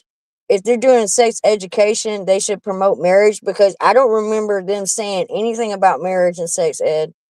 I don't remember them besides showing you condoms and was it birth You know what? You control? know what, Alice? If you think about it, the whole point of sex ed was to lower the marriage rate. It was actually to lower the kids having kids in school rate. No, that's what they told you, so you go along with it. But the real point was to lower the marriage rate. Because if the kids start thinking about sex early, then they're not thinking about marriage so much. Because the marriage is supposed to come first, so you're not supposed to have access to the women until after the marriage. So now we got the boys and girls around each other, and we're teaching them about all the ins and outs of having sex. So why wait until get married? Like literally right after the introduction of sex ed, the next cultural wave is, well, I don't need to get married. We're just gonna live together. Yeah. I guess that's a valid point. Also, it's like when What's the purpose of getting married? It's just not to get a tax break, right? Well, Like no, it's if to you're have not, sex. It's to have sex and make babies under God's well, you don't ordained have to union. be. Well, I wanted to actually ask Allison a question, if I could, about that lady that got $25. Sure. You said you were taking care of a lady. Can I just where was her family? Her husband died, and he asked me on his deathbed to take care of her. When he passed, so I took care of So her for 13 years. a man in his dying wish asked you to take care of his wife. That's amazing. Yeah, so it's Did she like have kids? Did she, where was her community? Where was her church? Where were the other people who were trying to help her? She had no one. they all Doesn't had that also grown doesn't that up and so had what? their own lives. It's like family ain't What like it- it used what does that what does that mean? What, your parents don't count? So when your parents hit a certain age, fuck them? What do you mean? Well, I don't I was understand. raised You just that said you Jesus take take the care of. wheel. Big time. Slow down a little bit. You're badgering the witness. Let her answer a couple questions first. Okay, the situation with her is one of her daughters got killed when she was 18. The other two, one, he was an alcoholic. There was no helping. He couldn't help her if he even wanted to. And the other one, she had moved far away and started her own family. Now, the way I was raised is when the old folks get sick, you take care of them. So, like, when my mama got sick, she got dementia. I took care of I've been taking care of my mom off and on for 11 years, helping with the family. She had no one. So it was like I was babysitting down the street, and I ran into this old couple. I had just lost my grandfather, and the old man reminded me of my grandpa. He would sit at the fire and play music. So he was like the country version of Elvis. And they became like family. I adopted them. Not legally, but yeah. So like So you tried I to don't help know, her. man. She just didn't have what she needed. Like we had that ice storm in Georgia, and if I wouldn't have checked on her, she would have died because the power and everything went out. I'm just fortunate that I got to experience real friendship. She taught me what a friend is. You know And something, Alex? I think there's something else at play because you're talking about a more rural lifestyle, and I yeah. think for a lot of different reasons, the urban lifestyle is hell on family, bro. Well, in the rural area, like I didn't understand when people were talking about women. When I got on the internet, women knowing how to do things was feminism. Well, in the rural area, you have to teach the girls how to work on things because daddy's going to be gone. And he might be gone like 20, 30 miles. It might take him an hour.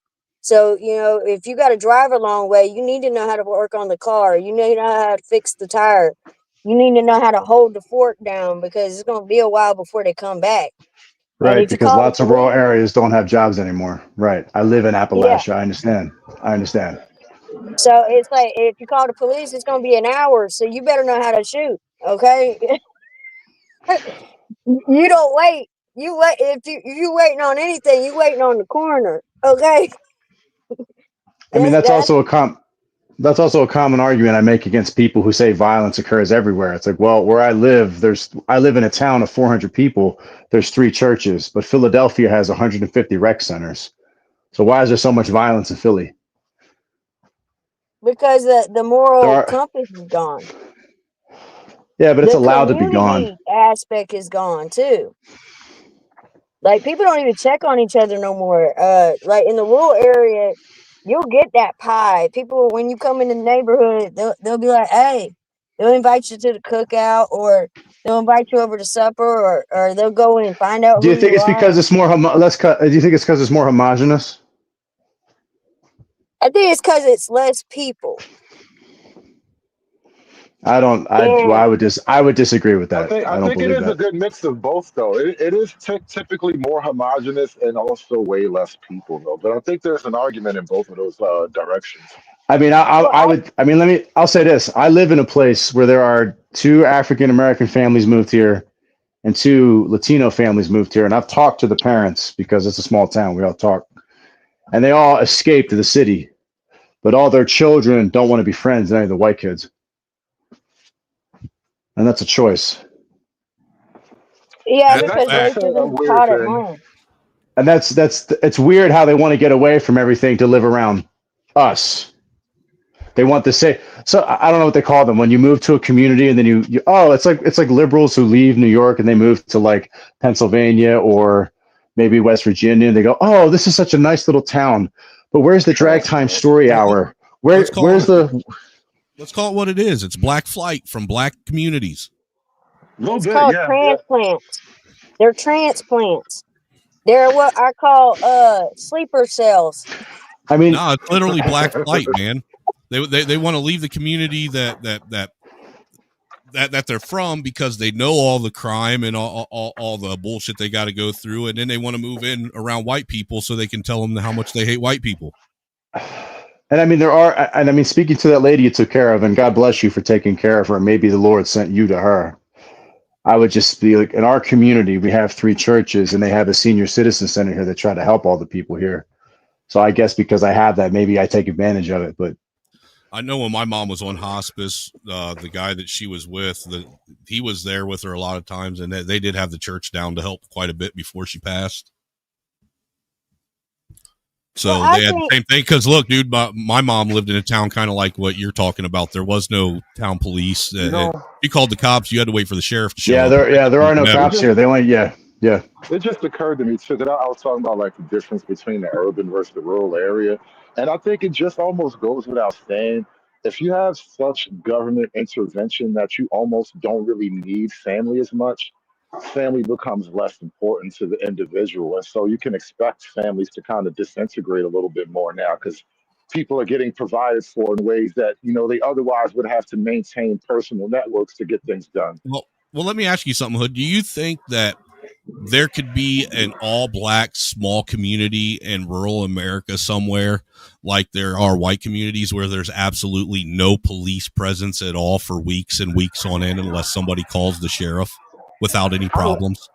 I like to imagine there's maybe 1 or 2, but, I'm imagining. I know one.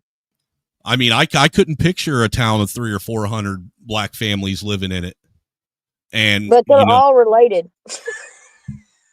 and there not being problems. I couldn't picture it. Oh, they have the spats, but they learn to, like, I guess because they're country folks. I think it's all in how to raising. They have their own church. They do their family thing. They do have their spats because everybody's going to have arguments.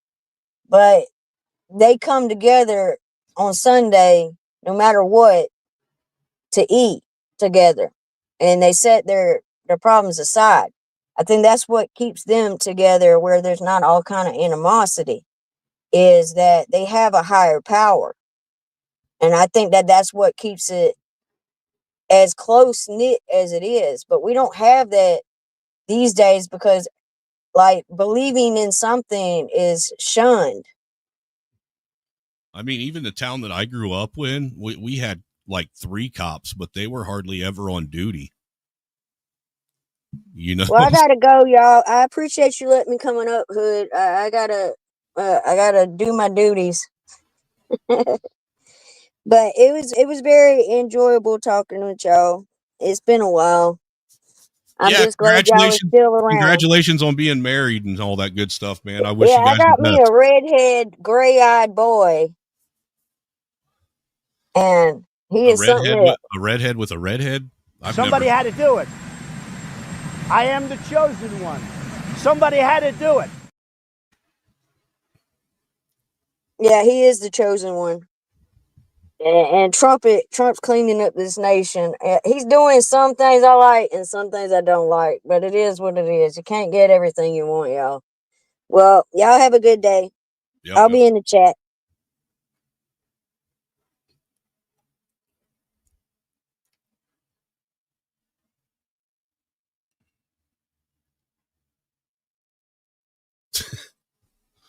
Where'd everybody go?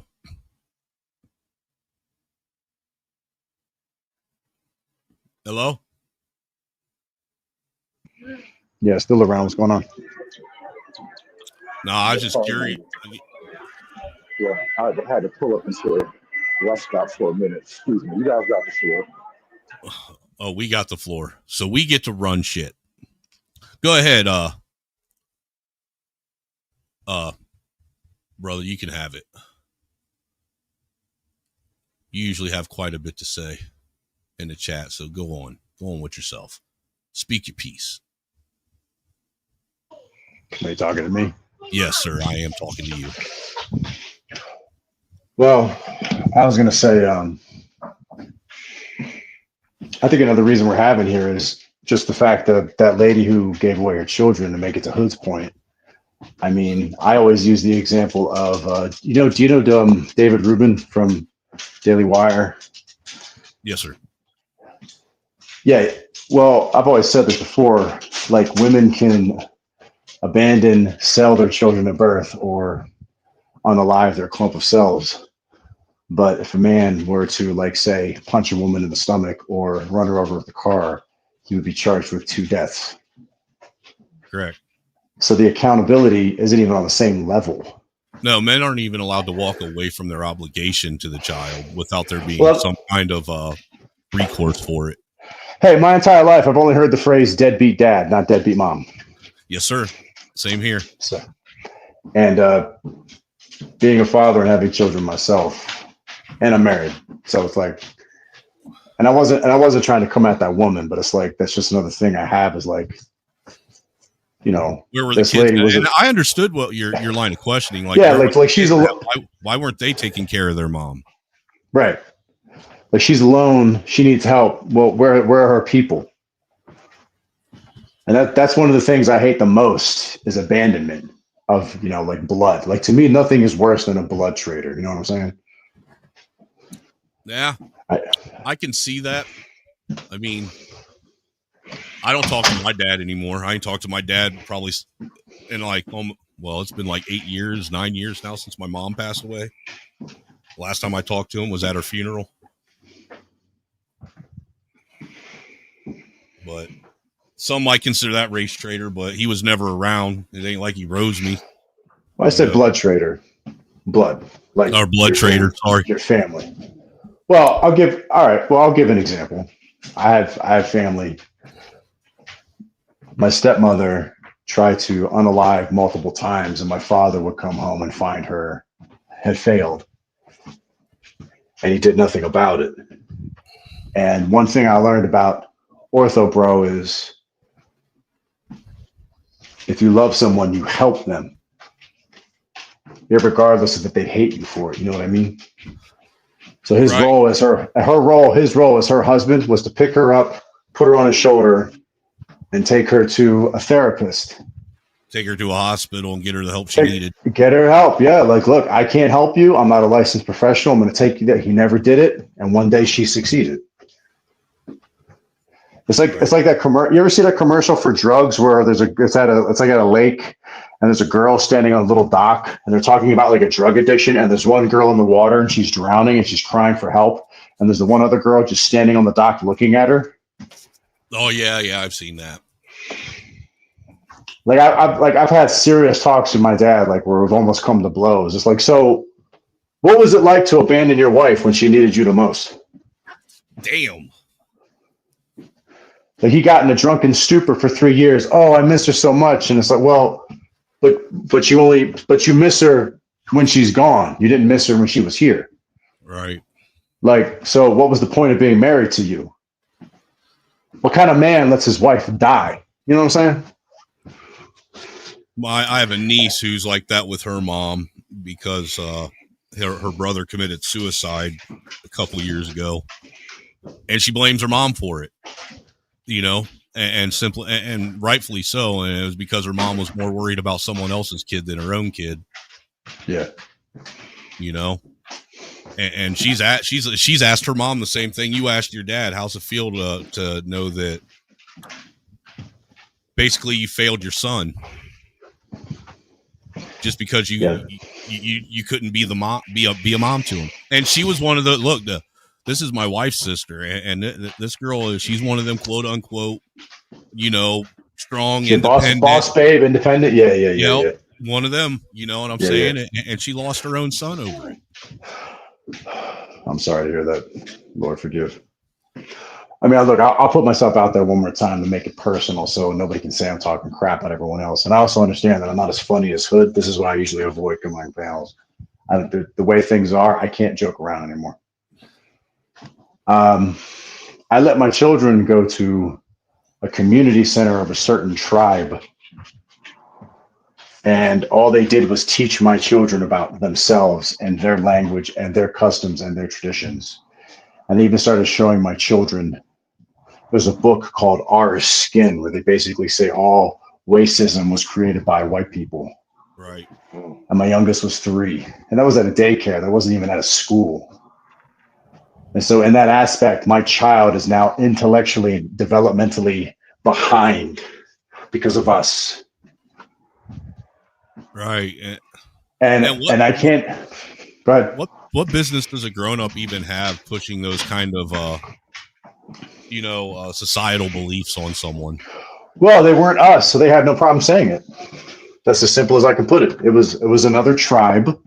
And I hope you understand what I'm saying by that word. I get it. Yeah, I follow you. And it's like, and it's like, and if I made the comparison, oh, well, if I showed my children books about your people, you would call me Yahtzee. But you want to show my blood, And it's like, why don't I have the right to build a gas chamber right now? Those damn Shinnecocks. You know what I'm saying? Got to be stopped, bro. I swear, those Shinnecocks are amazing. They got to be stopped. Yeah, I'm sorry, Hood. I'm not as funny as you are. That's why I try to avoid panels. No, it's okay. But I was trying to put myself out there and say how I failed my own children, since I'm going to talk so much shit. I get it. And you know the thing about like this whole online male space, I get that a lot of the guys come to these spaces for reasons similar to that. Like we've all kind of been through it in one way or another, and we've come to certain realizations about the world, about the country, about ourselves. And so it has kind of created this issue among men where a lot of men just have a state of discontent about how things have played out over their lives, you know. And there's a lot of things to it, you know. There's feminism, there's race issues, there's economic stuff going on, but it all kind of does converge at this one point where there's just a lot of men kind of going through shit quietly. I agree with that, and for some reason it goes against the societal nature of things for men to even discuss it for some reason, or have a discussion about it and try and come to some kind of conclusion. We're just supposed to sit back, keep our mouths shut, and just, you know, deal with the punches as they come. We're expendable. I mean, just look when they declared war with Russia and the Ukraine. All Ukrainian men 18 to 60 had to stay and die. Right. Yeah. I think that whatever podcast, they had a bunch of girls on there, and they were saying that women had it harder. And he showed all the Ukrainian women who had escaped, who were now doing OnlyFans and Instagram. And he showed all the Ukrainian men who had been killed in battle. And he had them side by side. He said, who has a harder time? That just reminded me of another line of attack I was thinking about with this whole conversation of single I love lines of moms, attack. and especially like with black single moms. I think the fact that we have so many black single moms that are thriving and comfortable, and they're out in the world getting in people's faces and they're making their presence felt. It kind of is a walking visual, literal example that there is no oppression. Because think about this for a minute. As a single mom, when was the last time you were actually hungry? Like I remember when I was a teenager, I was like 19, 18, and I had my first apartment ever. Moved out of my mom's crib because I'm big and bad and all that, and I got my first job, so I'm You ready to go. remember the first night you went without dinner, don't you? I'm telling you a story, and so at this point, I hadn't become accustomed to actual grocery shopping, and so one night, there's no food in my crib. I'm eating out all the time and stuff like that. I don't even think I had pots and pans yet. And so I realized, like, damn, I got to go grocery shopping in my mama's fridge. And even then, like, I was hungry enough to go back to my mom's house and then go steal some whatever she just cooked that night. And that was enough. That was one thing. But here's the reality, right? Even then, I know that I have never experienced true hunger because I live in America. I've always lived in America. I've never technically been straight impoverished and destitute or nothing like that. So even as a young adult, like out on my own, coming to a certain realization, like, damn, I gotta stay on top of shit. That little bit of hunger was not real hunger. And so my question to all the single moms out there in America, who, especially like, the Voice of Venus listeners and the women who think that not enough has been done for single moms. Like, when was the last time you were really, really hungry in America? That's a damn good question. So I just hopped back up. I was eating a nice meal. So yeah, but I hopped back up. I actually wanted to respond to what Alice was saying earlier. There was like I agreed with everything she said, apart from when she was saying that like like how like if you're spending time with your children, just the time counts. But it's like I think like the part that she excluded is like when you're spending time with your children, like you're still paying money, and usually you're paying money and spending time like I mean like you're paying child support plus you're spending money while you're with your child, because to what Snowman mentioned earlier when he was talking about like this is for your kid even though he's fucking around and shit. It's like shit, anytime I take my daughter's 9 and anytime I take her out, like I'm spending at least like $50 to $100 anytime I take her anywhere. Oh yeah, that's why I said that was just a help, man. I wasn't expecting to pay for it all. That's just to ease a little bit of the burden. Christ, just a little bit of white man wet reparation. Why you got to make me? You know what? Give me that fucking $20 back and pay it yourself, you motherfucker. No. Pay your reparations. Like we're not taking it back.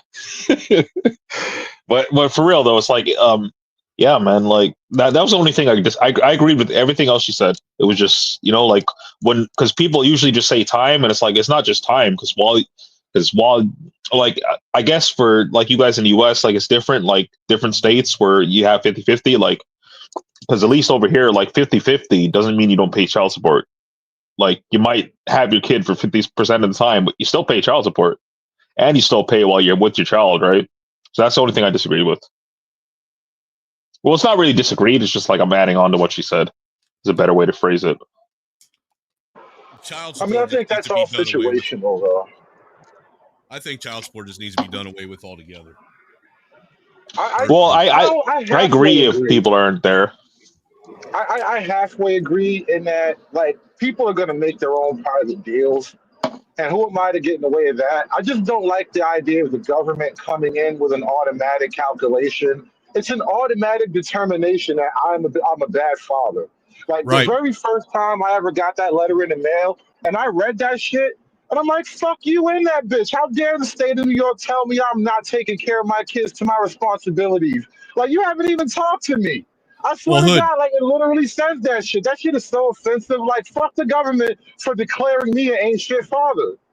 And you don't think that just the sheer fact of child support doesn't actually help foster that negative feelings that generally the mother ends up having towards the father. I mean, you don't think that having that actually fosters that shit? If you do away with it altogether and force moms and dads to actually have to raise their fucking kids, whether they're together or not. Well, Snowman, you actually made a great comment earlier when you mentioned that like you were in the bar and then you've seen chicks like paying with their child support money. Yeah. I'm like, what the fuck? Dude, I used to I wish I could have said something when I heard that. Dude, I used to call bitches out for that shit when I'd see it. Like, what the fuck are you doing? And then you want to get on fucking social media and claim that your fucking baby's daddy don't fucking do shit while I see you spending his money in the fucking bar. Like, I personally ask chicks all the time when, like, because, chicks would be like, I'm a single mother. I'm like, I say, are you a single mother or are you co-parenting? There's a difference. Well, look, even if you're not co-parenting with the father of your kids and you have another man living in your house, helping you pay the bills, you're co-parenting. See, that's my biggest problem is a lot of these fucking single bitches are just because they're dating some guy and the guy lives in their house, all of a sudden they're still single moms. And no, the fuck you aren't. You are not raising those kids by yourself. Stop saying you are.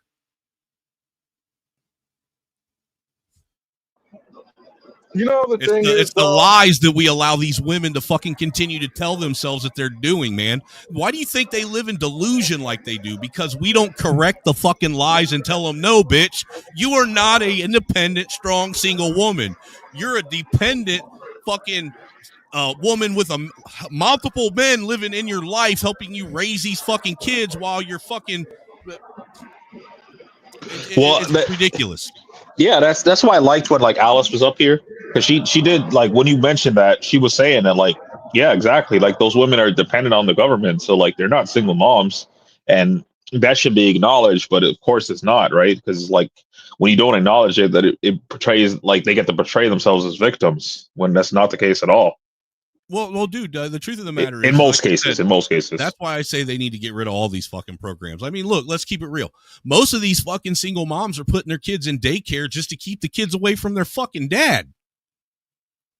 Think about that for a second. I know a lot of dads that have that offered to keep the kids while the mom was at work, so she didn't have to pay daycare. Nope, I'd just rather them be in daycare. Just so those kids don't have to be around their fathers.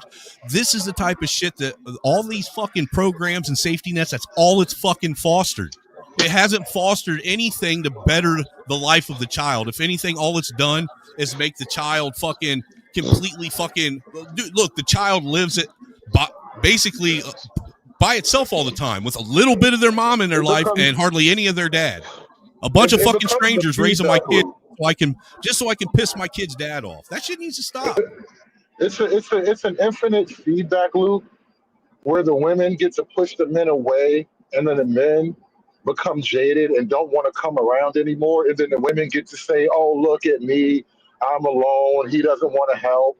And then they can kind of repeat this cycle over and over again. Yeah, that's definitely true, man.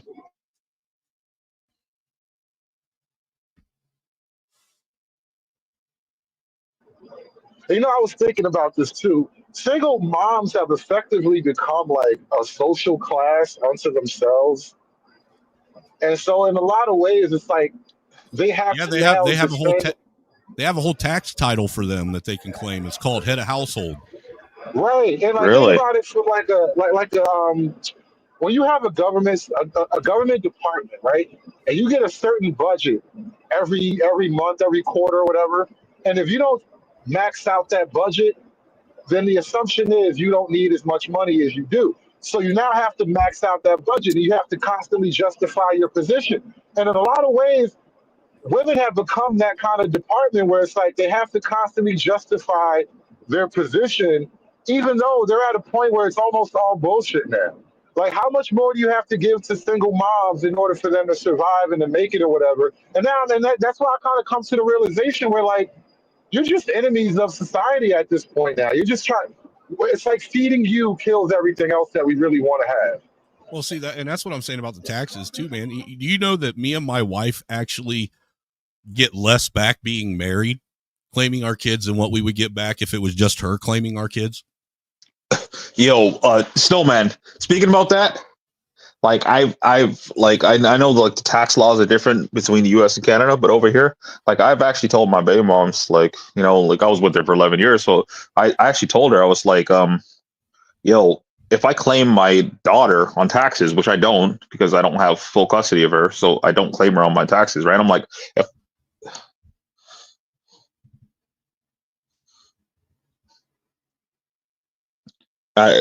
sorry, my shit kind of fucked up for a second. I don't know if you heard me. No, you cut Can you out. hear me? I claim my daughter on my taxes, and that's where it dropped. Yeah. I was saying that, like, I've actually told my baby moms, I'm like, yo, if I claim her on my taxes, like, you know how much tax credits I could get that would go towards our daughter? But she just like, no. And I can't do anything about it. It's not like I'm trying to like fucking claim this shit for myself. Right. I don't know why, like YouTube. Sorry, it just keeps opening new tabs. I don't know what's going on with that. But yeah, like I'm just like, yo, I'm not trying to claim this shit for myself. Like I'm trying to do this so I could help her. Right. Nah, dude, what's crazy is the year my wife, the first year my oldest son was born, my wife claimed him because we weren't married yet. All right. The next year we claimed him on our taxes while we were married. We got half as much back as we got the year before, when it was just her claiming him, which is wild as fuck. You know what I'm saying? So there's really no tax fucking break for married people. You actually get hosed when your taxes being married. I mean,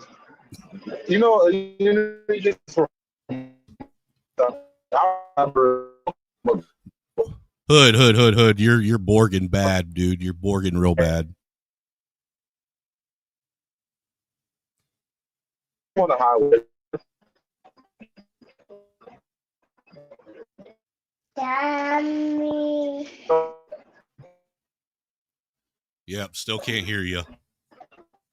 And are you driving through Appalachia, Hood? He must be driving through Amish territory. Yeah. They ain't got no cell phone towers out there. Maybe they can hand you one of those potatoes with the lights in it and get the electricity that way.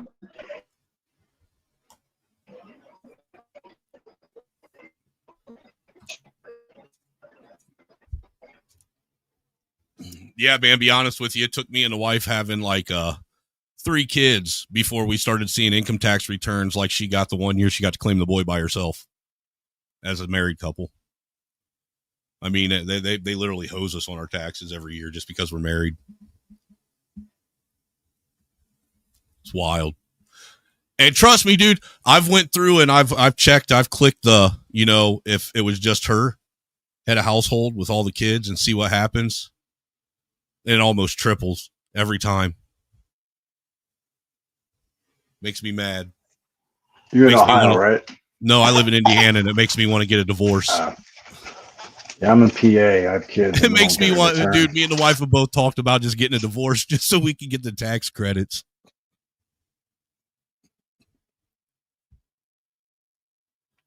We can get a divorce and her keep the same last name and be married in faith.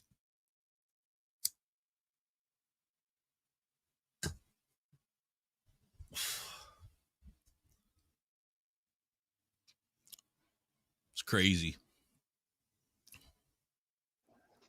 Yeah, I know that. When I was in Philly before I left, it was $400 a month per kid. But that was back in like 2017. I don't know what it is now. What are you talking about for child support? No, like that was given to parents, single moms. It was $400 per kid per month. But I said that was I left Philly in 2017, so I don't know if that number hasn't been vamped up. Well, what was wild when we lived in Ohio, man, the wife was, she ended up getting laid off, and it was while she was still pregnant, and we were just living together, and she got laid off, and she went up to the welfare office just to see if she could get some food stamps to help out with the food since she was staying with us all the time. And the welfare office told her that the only way that they would help her is if she moved out from me and got an apartment in Section 8, and then they would give her food stamps and that TANF and, give her an apartment and help her get a car and everything else. But as long as she was with me, they wouldn't help her. That was from the welfare office. Yeah, that sounds right. That shit was fucking wild, man. I had a family member who like lost the use of their left hand, but it wasn't cut off. So because it wasn't cut off in Pennsylvania, you get no medical assistance. They had to pay out of pocket for a prosthesis, which is different from a prosthetic. Prosthetics when you actually have the limb amputated or cut off. A prosthesis is when you have nerve damage. You got to pay out of pocket in PA. Oh, okay. It was 20 grand for like a hook that actually opens and closes with on wire. I don't know why they even call the welfare office the Department of Job and Family Services, because there's nothing family about it, and they don't give a fuck about people having jobs except for the father of the kids. That's it. You know, the whole welfare system, the whole child support system, the whole all that shit. It's so backwards. Yeah, we can hear you a little bit. It's like you're in a trash can, but we can hear you. Well, Hood has made that argument before. The reason it's spectered that way is because back to like the Middle Ages, where like women can create life and men cannot. So they're always going to be seen as more valuable. It's the same reason why they get to go off the Titanic and all the men got to stay, right? Yeah, shout out to Lil Snow. Lil Blizzard is what we call him. But, yeah, I just think it all needs to go. I think if all these safety nets went, I think that it would completely fucking revamp how women think about things. I mean, because think about this. Why would you change the way you're doing anything if there's no repercussions and only benefits for it? Well, I got one. Do you know Rachel Wilson, Andrew Wilson's wife? Yeah. She uses this source called the National Incident Survey, and she was going over, according to her, I haven't looked at them myself, but she was saying that since the 70s, it has all the reports of domestic violence in the United States. And she was saying that the core root cause is there is less violence as long as the children are with their birth parents. The further away you get from the birth parents in the house, the more violence you see. That's a common pattern, according to her. Well, most kids that actually suffer are victims of SA and child abuse. They're usually children. Stepdaddy. Yeah, it's usually the stepdad that does it to another man's kids. Absolutely. And a millstone for them. Or if it unalived. And if it ain't the stepdad, it's one of the stepdad's friends. Yeah, that shouldn't be tolerated either. No, that's why I said I don't know. I've never understood for the life of me why they take beings that are solely dependent on someone else for their survival. And when a mother and father separate, give those beings that are entirely dependent on someone else to another person that is entirely dependent on someone else and other systems in order for them to take care of the people that are dependent on them. Why do they do that? Why don't they just leave the kids with the person that was already taking care of them to begin with? And now the problem's solved. I think big picture, essentially what you're talking about is you're talking about a license. Shout out to Vanta in the chat. I just had an odd question. What is life like for a single mom in Somalia? Because I know Vanta is one of our international niggas, and I'm curious about Somalia and single motherhood. Like, how they rocking over there?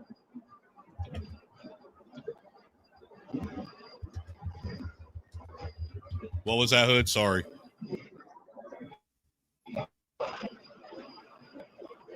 Oh, you guys still couldn't hear me? No, I was asking Vanta about Somalian single motherhood. He said the community helps single mothers. A village raises the kid with her.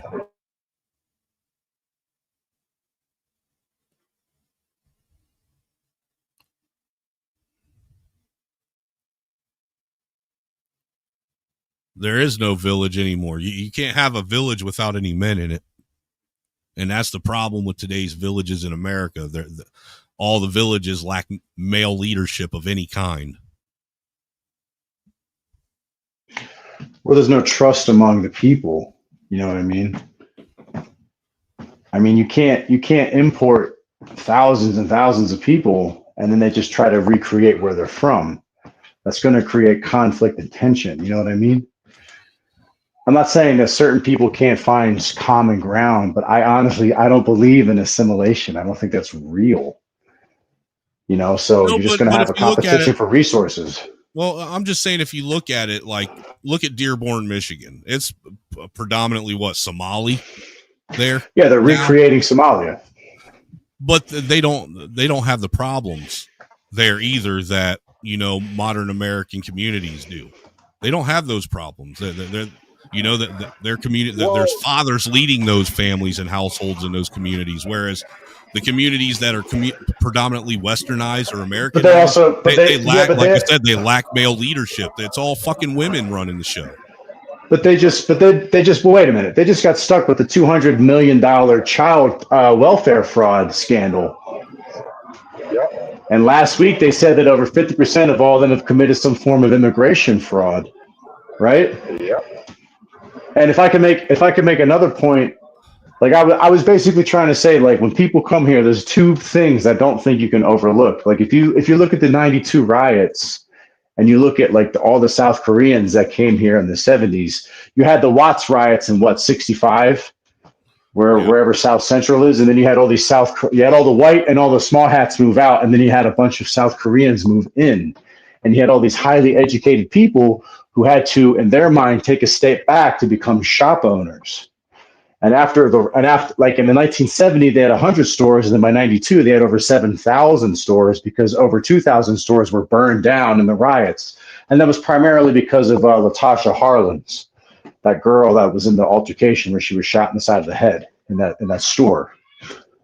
Now, of course, they don't show you the video where she punched the woman 3 times in the face too. But anyway, there's just two things you can't overcome. All those people came, and yes, they value education, and yes, there's some sort of Christianity, and yes, they value family, but they still created Koreatown, and those 7,000 stores were jobs that other Americans could not get. Right, I get that. Those are two things you can't change. They didn't become American. They just created Koreatown. And if a Korean opens a business, that's a job that a Latino American, or an African American who lived there could not get. And I don't have a problem with the person if they have a family and they open a business and they give all the jobs to their family. I think that's fine. That's creating generational wealth. But it just becomes competition. There's only so many stores in that area. You know what I'm saying? Right. And that's kind of you can't get away from that no matter what. That is gonna happen no matter what. That's why the problem with immigration, you have to kind of keep a cap on it, and you have to force integration. Just like Denmark. Denmark is forcing integration. They actually made an anti-ghetto enclave law. They actually force immigrants to live in large majority Denmark suburbs, and they force them to learn their language, and they force them to learn their culture by law.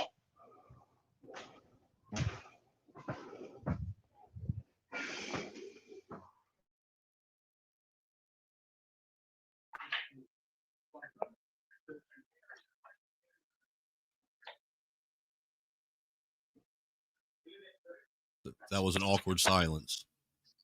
Yeah, I was thinking about sound went out, but you touched on what happens. You say you don't believe in assimilation, but then you talked about they force people to learn the language and the culture by law. How you force the assimilation is by law. It's just that America is pretty lax on the threshold of how they enforce it, how we enforce American culture. I just don't think it.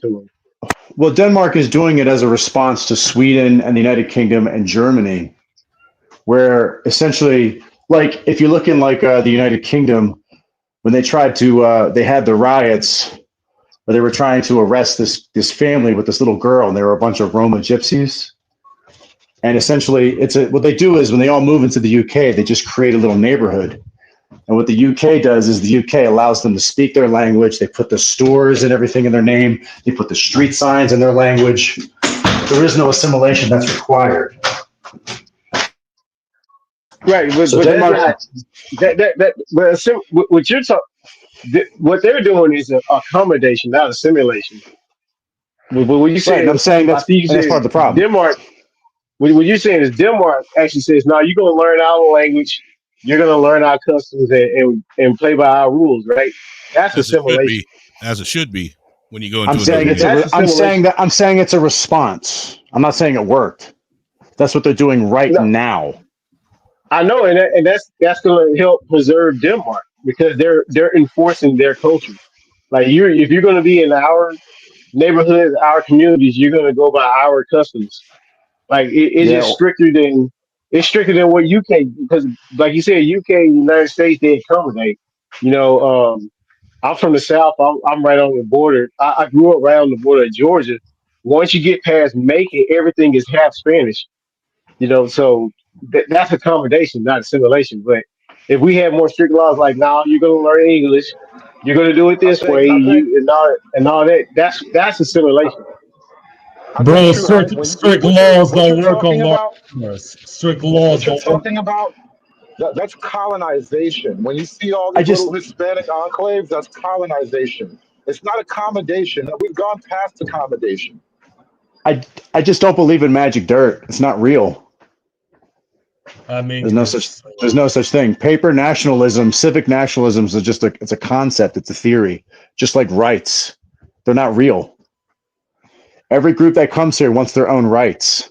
according to politicians, it is, and that's the problem. Yeah, everybody who gets into power, whatever side gets into power, they go, "Oh, this is the Constitution. This is what it means to us." When you look at like I've made the point before to Hood a couple of days ago. You have that guy Anthony Weiner, who's a congressman in California. They passed a bill in 2017 where when when a man gives another child HIV just for terms of service, it's now a misdemeanor. But that's a gay right. If you look at Cindy Bass in 2017 in Philadelphia, she wanted to remove all the bulletproof glass from primarily Asians and Korean storefronts because she said it made her people feel bad. That's an African American right to her. You're not allowed to have bulletproof glass. If you look in Somalia, they go, "Oh, well, we need to have all the taxpayer money because we need to bring more Somalians here. That's our right." So what? I don't know what rights just means whatever group's in power for them to get the most out of it from everyone else. That's all a right really is to me.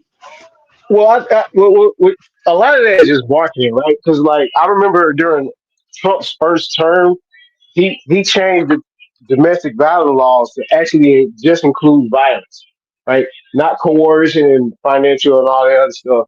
And soon after that, the feminists made headlines saying that he set back women's rights 50 years or so. Like that's a lot of that is just marketing, right? And I do agree that there's a lot of that because women feel, especially baby mamas, they feel that it's their right. They have a right to other people's money because they had a kid, because they chose to have kids. I think that's more like just the marketing aspect of it, them trying to fight for, quote unquote, fight for for more privileges. That's just the rhetoric you said because they can't just outright say we want your money. They have to campaign and get people on board and say it in ways that moves people. That's all part of marketing. Sure, they have to use the children as a shield. Sure. Well, not even just the children. They have to use certain words. It's like what the old TFM used to say. They keep using a combination of words until they find the right combination that gets them what they want. Words are just magic spells. That's really what TFM used to say. They use words like magic spells. Right. Like when the whole like for the good of the child, like even like the courts using the premise for the good of the child, when there's scientific data that goes against how family court rules and everything, but their premise for what they do is for the good of the child. So we have data that shows what is actually good for children to bring about productive members of society, but yet family court does hardly any of it in their rulings and the family dynamics and things of that nature. So it's just marketing. It's just magic spells to get people to shut up, not question what's going on, and keep and cover up their true intentions. I'll go with that. I've been lied to enough that I believe that. Sure.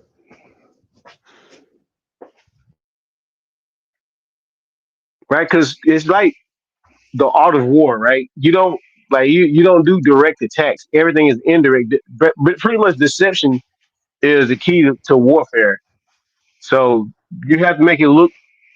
You have to make your evil look good and make the good look evil I like Saul Alinsky's on a Rules for grand Radicals a scale. little. That's what I get what you're saying. I like Saul Alinsky a little more. Whatever you're doing to your It was opponent, point definitely to them and say more they're up doing it to against. you. Yeah, that's what we've been up against in the left versus right.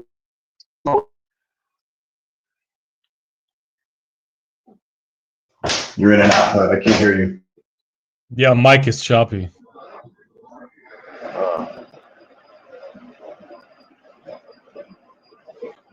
You got to get out of Amish country, Hood. What you doing?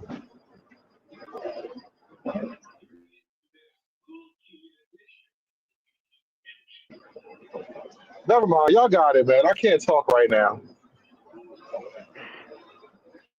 Oh, we can hear you now. Yeah, that was fine. Go for it. You were clear.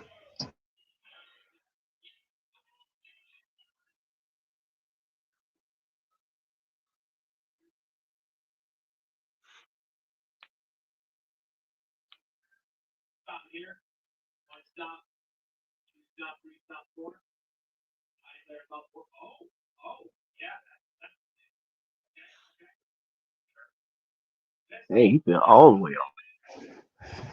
I mean, I think another part of it is the fact that we've even moved past the lines of like biological reality. Like if I want to set a fire, my personal opinion, I don't think women should be allowed to make. I don't think female cops should be allowed to make arrests.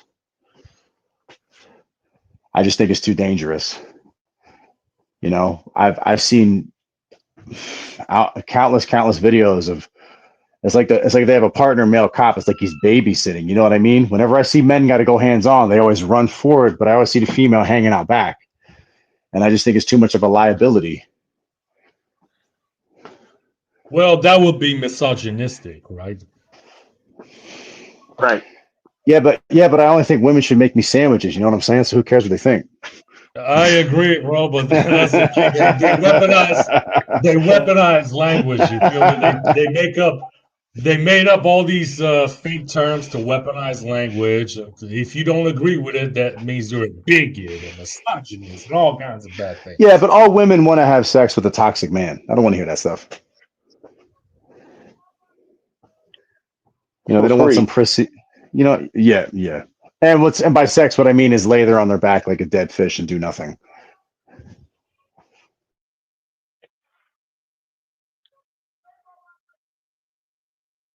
But that's one of those things where it looks bad. Like I said, you do the marketing of it, it looks bad because you have it to where now the police force is a boys club and misogyny and all this other jazz and it's a patriarchy. For sure. Philadelphia. I'm sorry. Go ahead. No, I was wrapping it up. No, you're correct. Like like I said, I lived in Philly for about 30 years, and their police department has now been put under a second consent decree where they have to hire more fat, out of shape female black women. Like they've lowered the times and they've lowered the physical requirements. They don't have to run a mile. They don't have to do the chin ups. They don't have to do the sit ups. They don't have to, because one thing that Philly's actually famous for is they have what's called like the scoop and go or the scoop and run, where like almost half of all pew pew victims are put in. If you're a pew pew victim, it's common for a Philly person to get there before the ambulance. They'll put you in the back of the squad car and they drive you to the hospital. So it's like we're now hiring, and the city's known for that. Like they're known nationally for that. And now we're going to hire people who can't save other people. Like if you're hit and you can get someone to a surgeon, that's possible to save their life. You know what I mean? But we're going to put someone out there who can't even pick up 100 pounds. Like people gonna, I don't get it. But that's me. Maybe I'm toxic. I don't know. But don't they reflect the demographics of the city? don't they reflect the demographics of the city? These fat ass black women. I mean, the average black woman in America is about 220 pounds, right? Philly's 44%, I think, 45%. So like 700,000 people. Philly's like 1.8 million, I think. Oh, so they're the largest demographic. We put the whites in one category, the Asians and the Hispanics in different categories. I mean, even though the Asians are a smaller category, they got a lot of power. They have one of the largest unions in Philly. I mean, they were able to bring a civil rights lawsuit against the South Philly High School in 2010. Made national attention. Yeah, good for them. Good for them. Yeah, that's an example I always use for people. They let their Asian powers combine. You know what I'm saying? They kind of made like Captain Asian. It's pretty cool. But no, that other guy was right. Asian? Is it mostly East Asian or South Asian? Well, it's most. I mean, the largest majority is Chinese. Good. Captain Asian sounds like a World War II Marvel superhero that they just never brought back. Captain Asian, make a fried rice. You know, like, I don't know.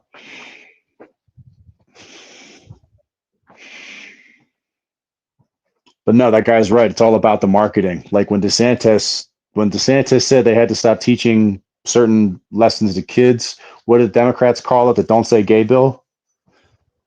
And that was the spin they put on it, right?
Now, was there an EMP? Everyone all right?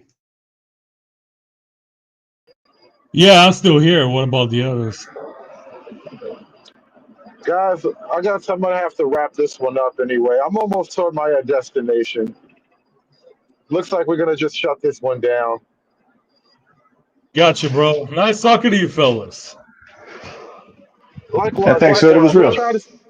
You'll try this again tomorrow or so, man. I gotta go be a dad now. I gotta go pick my oldest girl up from college. Go see what she's been up to the last couple of months. So you guys take care.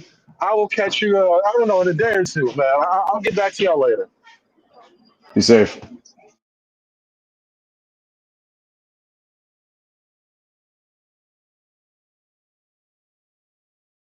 It's done. It's done. It's done. It's done. It's done. It's